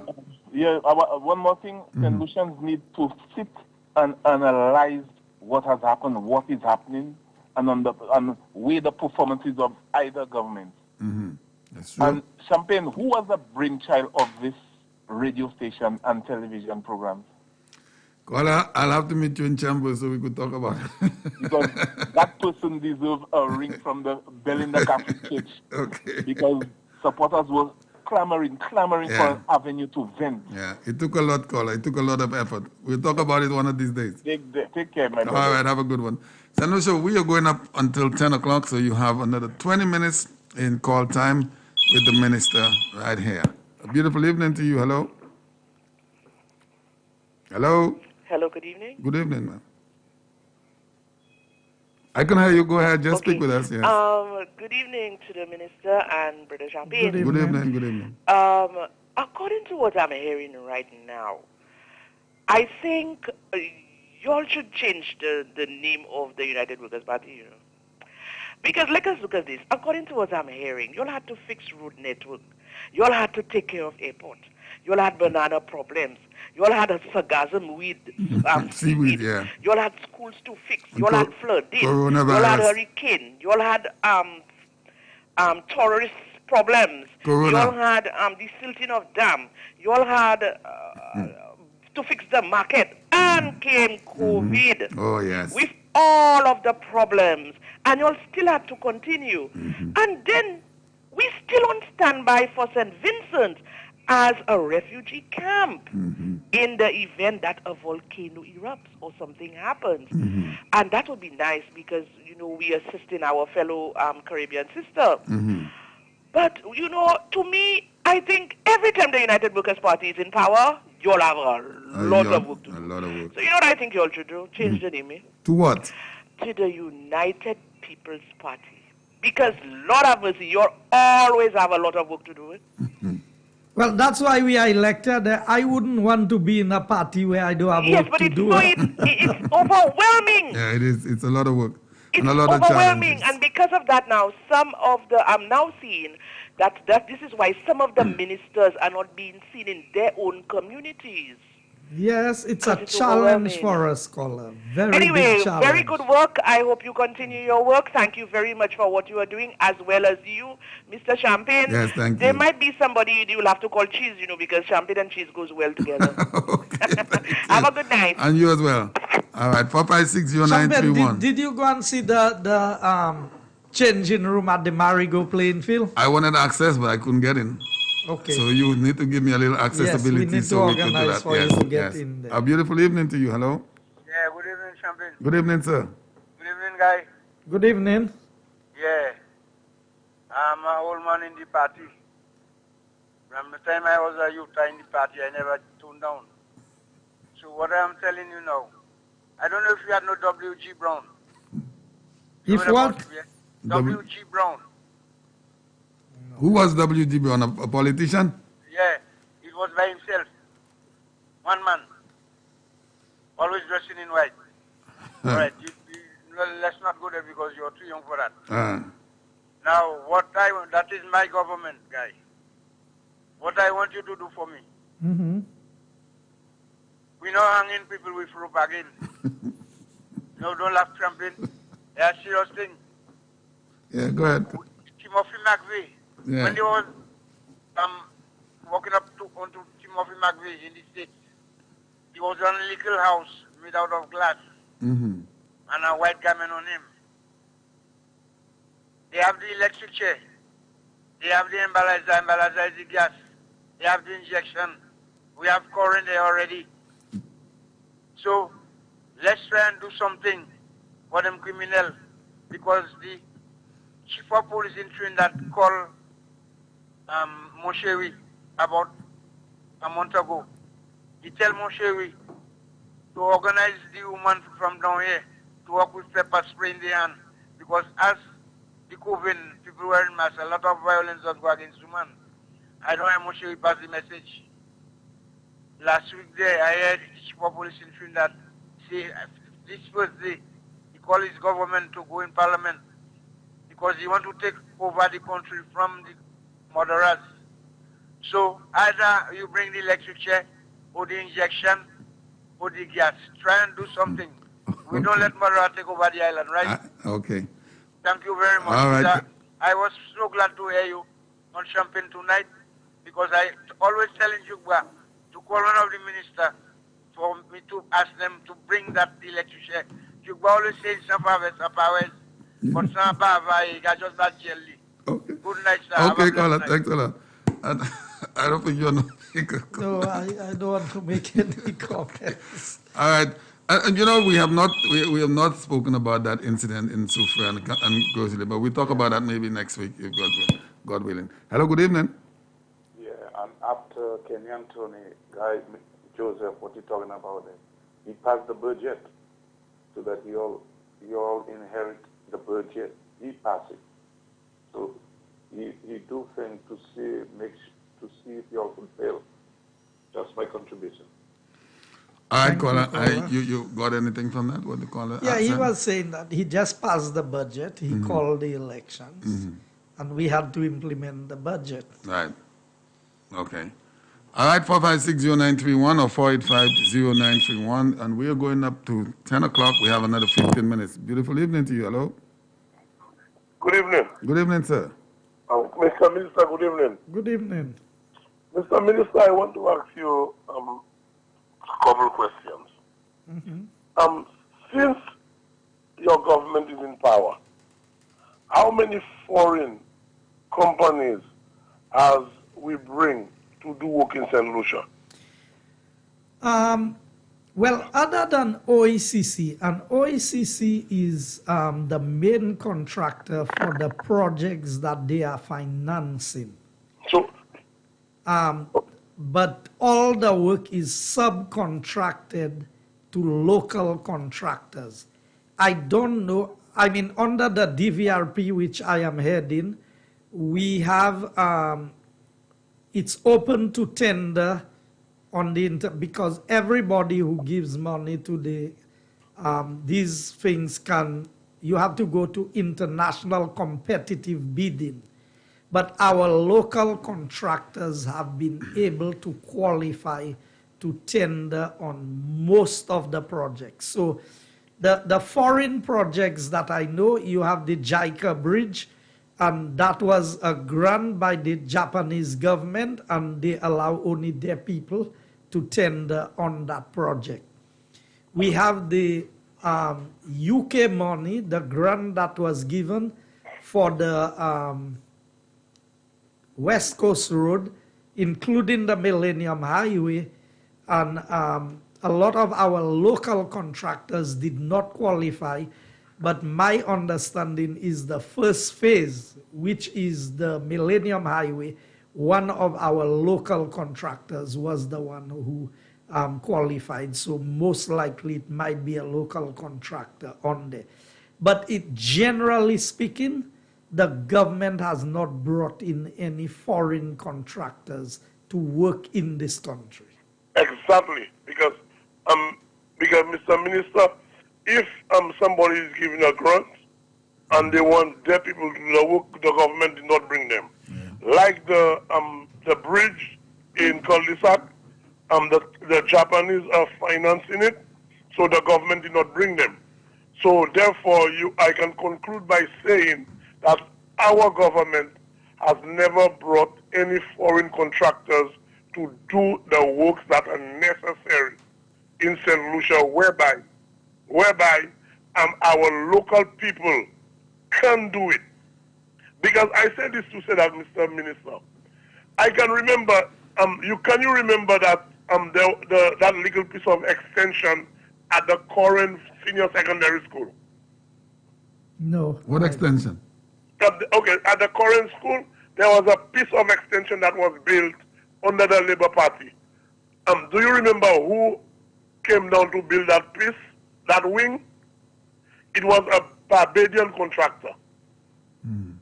Okay, so are we saying that somebody from St. Lucia could not have built that thing? Well, remember, I like to be fair in my political assessment. Remember, if it's a CDB funded or World Bank or some foreign agency funding a project, then most likely the persons would tender from other places, and if it goes through the tender process and they are the lowest qualifying bid, then most likely you may not be able to keep them out from being the one to be awarded the project. It is when projects are under the control of the government directly and you allow foreign entities to come in and execute the projects, that is when I have a difficulty. Okay. Because, Mr. Minister, I can recall it because I do not have a short memory. Every time the United Workers' Party is in power, our local people, like you said a while ago, if you see the amount of trucks that is on the road daily, okay, meaning that there are something for them to do because they will not just traverse the road and they are not making money or they are not they don't have work to do and they just lime in. There is something for them to do. But Mr. Minister, I am seeing when the Labour Party is in power, we have how many foreign contractors coming here to do the work, okay? And all that money is going back to let's say overseas, so to speak. Is either that color is either foreign contractors or one main contractor on island? Is either I will not even go there because if we have a main contractor on island, he is still a local. No, Okay. that's not what I'm saying. I'm saying if there are other contractors and you had just one person doing all the work, it couldn't be fair. But that's for another time. Champagne, I will still not go there because to be honest, whether once the person is local, that's the way of doing things for them. But what I am saying, under Minister Guy Joseph, okay, when he was Minister of Infrastructure, Champagne, you could have seen everybody and all trucks was working and everybody was local, okay? And even right now, he is the Minister of Economical Affairs, and you can see all the work that Mr. Guy Joseph is doing. He is employing local people, and the local contractors are bidding, and he is not working like the other set that probably you can say they have one contractor doing all the work. But Mr. Joseph is giving everybody a slice of the cake that they can feed the people of St. Lucia. Now, a while ago, there is a debate I always have with people when they try and compare that the 4-lane in Rodney Bay, okay, and that costing, a good thing I had the price tonight, $15 million. And the bridge in Bradwash, all the time, Mr. Minister, thank you for putting it like figures, all the time, I thought it was 11 million. That's what I thought myself. And I used to tell them, it's 11 million. But tonight, I am happy that you said you went for the figures. And it is a little over $14 million. And I am saying to myself, what is happening to our people? Next week, we're going to make the comparison. I'm going to make sure I take some photos of that bridge, the $13 million bridge, and what is happening up there in Rodney Bay. Because imagine while the minister was saying that, Champagne, I call a friend of mine that is one of us. And he tell me, but call the minister and tell the minister about the Bonte Bridge. So I tell him the minister highlighted the Bonte Bridge and said it was just a culvert. And it cost $11 million. No, $6 million. Something. $6 million, sorry. Yeah, and you look at the Soufrière Bridge, which cost $5 million, and compare the two bridges. So, Mr. Minister, I can remember when they quoted the price for $23-something million for the Shock Bridge, Mr. Minister. And I tell them, not under my watch, you're building a bridge for that price. You check what I mean? So, therefore, Mr. Minister, I can see, in spite of all the dirty names they're trying to call you and call the United Workers' Party, but if you compare the prices of work, and imagine, Mr. Minister, you know what I love about you? When you have projects, you never have that drastic or absorbing cost overrun on none of your projects. Your projects are managed properly. That's right. It finishes on time, and the people of St. Lucia do not have to pay endless money extra as a result of carelessness. Caller, I give you one more minute. I give you one more minute. We No have problem, only 5 Champagne. minutes I left. will, Yeah. I will be through in that. Lastly, Mr. Minister, before Champagne chase me out. I'm not chasing you. I'm just saying you have one more minute. Don't worry, Champagne. I'll be there tomorrow All with the right. program. Beautiful. I'll be on the program tomorrow, but I can have my point. Okay. Mr. Minister, I will tell you something. You see, St. Jude, no matter what they say and how they say anything, Mr. Minister, I know St. Jude's, you will deliver. Because I was talking to a doctor at St. Jude's, and I pretended to be a Labour Party supporter. And I questioned him about the building that was that was brought down to build the new ones. And he told me, if my government, which he was referring to the Labour Party, thinking that I was a Labour Party supporter, he told me, if my government and the way they had the building that was demolished, if that is a government I am supporting, I have to be a madman. Because he was telling me that when it rains, water was passing through these walls. And these buildings were so not good, so to speak, that thank God that the United Workers' Party won the election to do something proper and well for St. Jude's. And then I told him who I was, and I told him, well, I am the PRO for Grosville Constituency Branch for the UWP. So, and then he started, and we had a laugh. But thank you, Mr. Minister, for clarifying a lot of things tonight. Thank you, Howard. Thank you, my friend. You'll be on tomorrow. Have a good evening. Mr. Minister, we only have 4 minutes, and so we might be taking one more call. How excited are you with that bridge up there in cul-de-sac? Because I know it separates the two constituencies, Castries South and then your constituency. Yes. Let's do that final call, and then we're going to wrap it up to that. Thank you, caller. Good evening. This is the final call. How are you doing? Good night, Champagne. Good night, sir. Mr. Minister. Good night. Mr. Minister. Yeah. How long have you been carrying this show, your show, on Monday night? I think that's the 21st program week, yeah. Tonight. The reason why I asked that question is that everything you have said about the SLP, I mean everything that you have said about the SLP, not once they're trying to debunk what you said. Not once. Not once they tried to debunk what you said. Not once. Yeah. Mr. Minister, I've heard people saying all the time the Constitution needs to be changed. I agree with that. My simple reason why is that if I have to, anybody has to go look for a job, they must provide a police certificate. Yeah. All right, of character. Character, yeah. Here we have a party, the Solution Labour Party, that has done atrocity after atrocity, lies after lies, you name it, they have done. Trying to fool the people over and over and over and over and over. Mr. Minister, what I'm trying to say is this here. Could any solution give me one good reason why the Solution Labour Party is on the ballot?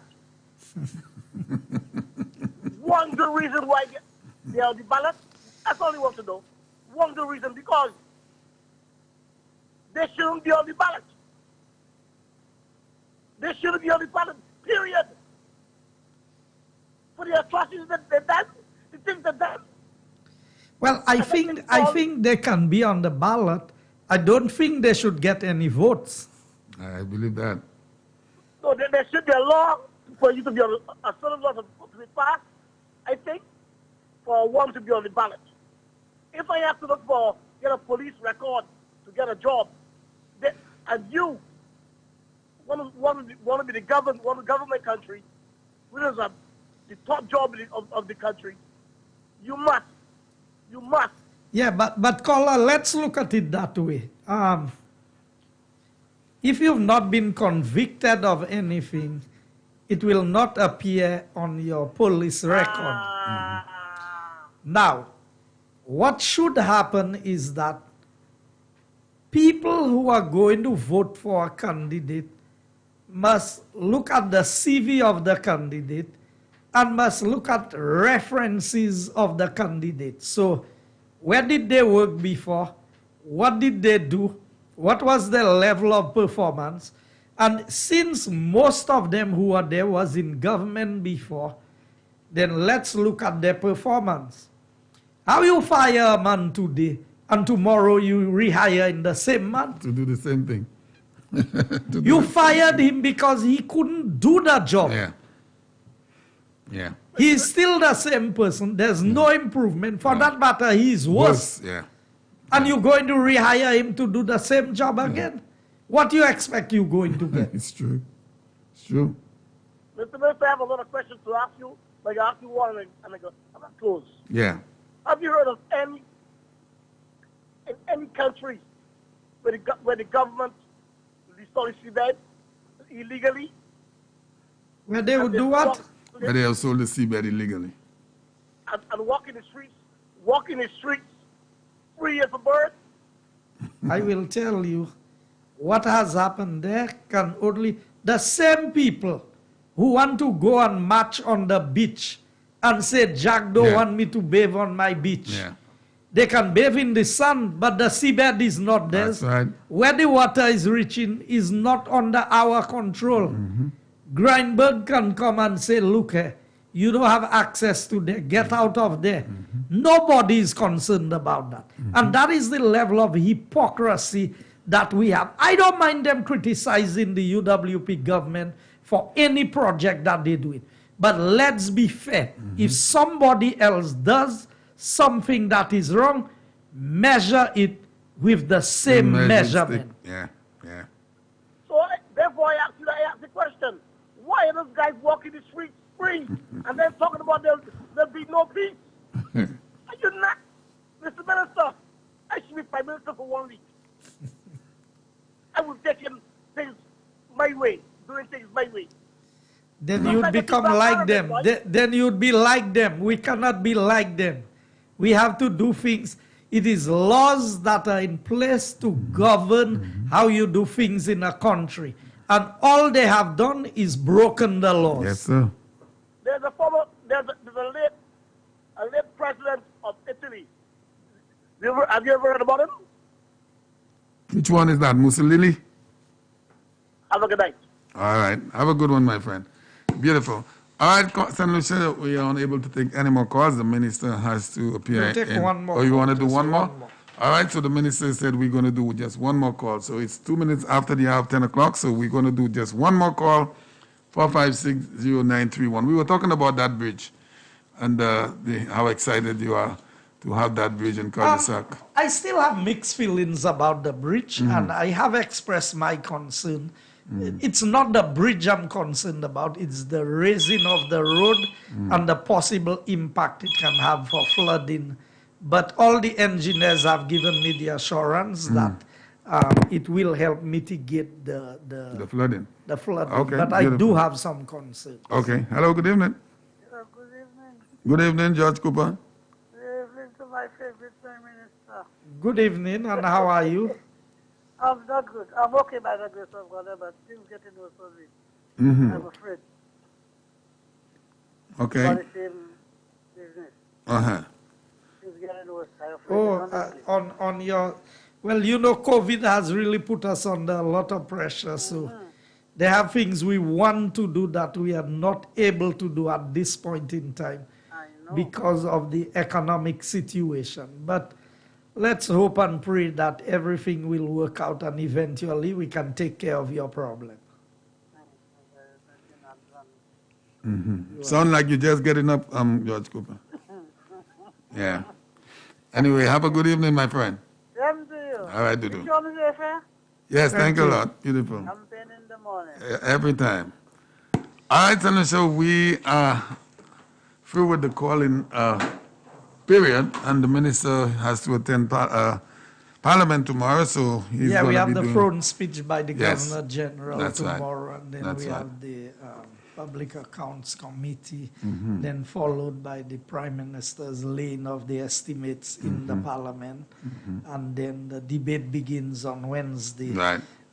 Hopefully we can try to end on Thursday, or it might go until Friday. Yeah. But I would just want to tell the people of St. Lucia that you can listen to everything that is going on, but you have to evaluate things for yourself. Do not just let politicians think for you. And all of us have been loyal to some party at some point in time or another, but we have a responsibility to evaluate the information that is before us. If you want to be successful, you have to associate yourself with successful people. You have to associate yourself with people with vision and people who know where they want to go. If somebody doesn't know where they want to go, they don't have a plan. I have showed you before that with the UWP, there have always been plans. I want the Labour Party to show you the national plan of development.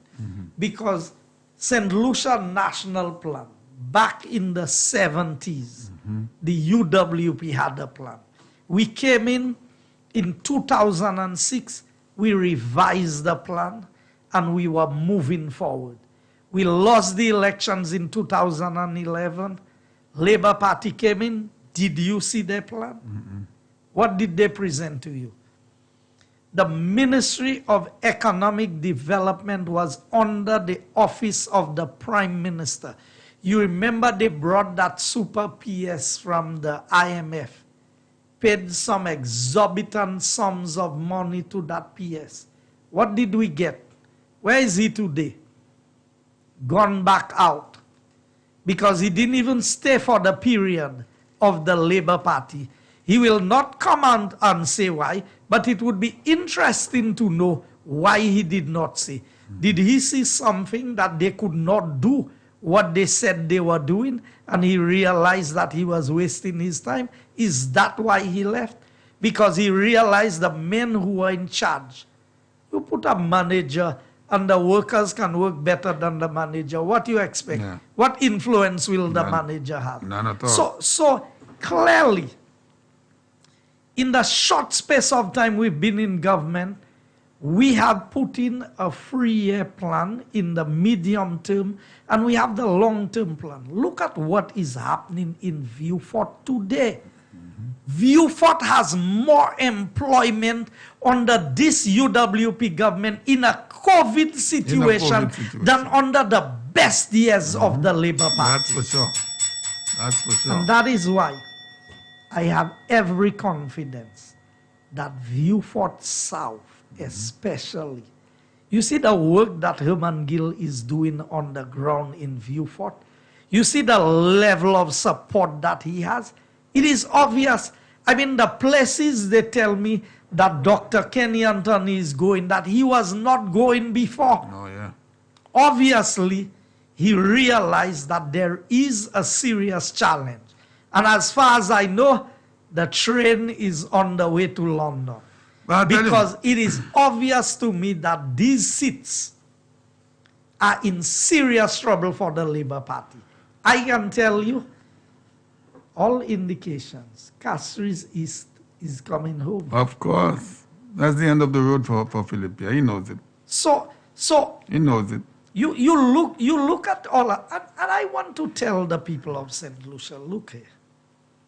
Our future as a people depends on the decision that we're going to make whenever the Prime Minister decides to call the election. You know, and I'll tell you something. Philip Pierre will be the happiest individual to lose an election this time. He'll be very, very happy that he loses. And I'll say no more on that. Seriously. I want to say to you that, and I want to say to the people of St. Lucia, Prime Minister Alan Chasney has proven that in the worst of times, in the most difficult situation, he's been able to lead and to govern. He may not have done everything that he wanted to do. But it is obvious that there have been major challenges. But he has risen to the occasion. For the first time in a long time, we have hope. We can see things happening. You hear government complaining about you hear an opposition complaining that we are doing too much work. Yeah. You Can you believe ever it? heard that? Can you believe it? The fellas are saying y'all are fixing too many roads. Roads. That's And with all the roads we have fixed, there are more people asking us to fix roads. Oh, yeah. So, I mean, that is an endorsement. just for Labour Party saying that we are doing too much work, nobody should vote for them. Because obviously, they don't intend to do work. If you tell me I will do more work than what the UWP has done, but you're complaining that the UWP, I mean, for a whole year of COVID, we paid salaries every month. They couldn't understand We've that. not cut back on any public servant salaries. Now, I will deal with a matter. The people who said they want to put the people first, I'm putting them on notice. I knew all of them who did not want to accept the bonds for their payment, who was already in the process of filing a case to take the government to court to demand that they get their money in cash. The opposition members, I know who you all are, and challenge me on this, and I will call the names. Challenge me on it, because I want the people of St. Lucia to know all of us are getting our salaries. Because of the COVID situation, we were supposed to be paid the money that was owed to us in 3 tranches. We get the first amount, the second amount, and then the third amount. It was supposed to be paid before the September of 2020. And you're talking about the parliamentarians? The parliamentarians. When we realized, because of the COVID situation, the cash flow situation, we decided that we didn't decide. It was proposed to us that we should take bonds for our payment and be paid 3 years down the road, as opposed to the cash now because of the cash flow situation. The majority of us with the government, we agreed to go in that direction. You know, the opposition threatened to take the government to court and demanded that they get their money. The same people who are out there talking about let's put the people first. Yeah. It's not the people, their people, them. So you cannot survive on your salary. But the people who have not had work for months, who still have their obligations to their family, you are not sympathetic towards them, and you all want to come and pretend that you all want to put the people first. But I will come to that because we have more time. As the programs go along, we will disclose what the Labour Party has been doing behind the scenes to undermine the effectiveness of governance in this country. People of Castries Southeast, people of St. Lucia, we sign off tonight. Good night. Keep safe. Continue to observe the protocols, and let us do what we can to help rebuild our country. I thank you and good night. All right. Thank you, Mr. Minister, the Honorable Guy Joseph. And tonight we are unable to spend 2 extra hours and go into the midnight hour because the minister has to be in Parliament tomorrow for the throne speech, the opening of budget 2020-2021. So that will do it for tonight's St. Lucia. Tomorrow, the man, Brother Norbert Williams, will be here 6 o'clock with the radio edition of Keeping It Real, and then I come in at 9 o'clock. We will try to bring you the live proceedings down there at the House of Parliament through Sky FM tomorrow. So you want to stay tuned for that. We're going to go into the BBC. We are going into the BBC right after this program. We want to say to you, you have a great evening. Thank you for listening. Those of you who called in, thank you very much for your calls. We were not able to take so many calls this evening, but let's hope next Monday we will be able to do that. Until tomorrow morning, Tanisha, you have a good night. Always say thank you to the great God above and say your prayers. Don't forget to lend a helping hand to a neighbor, a friend, and we will talk tomorrow.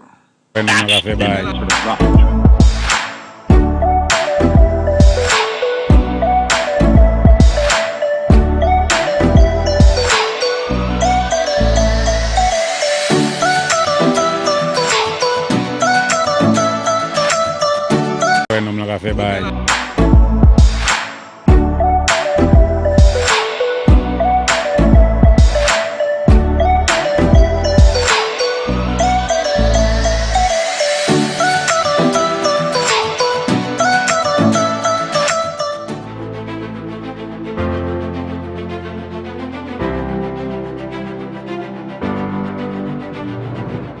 My mother sent us back.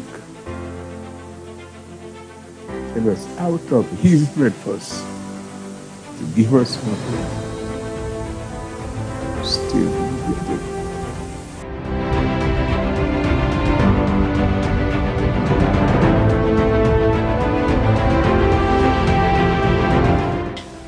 Things were very difficult with my parents, and my mother opened a small bakery in the Castries area.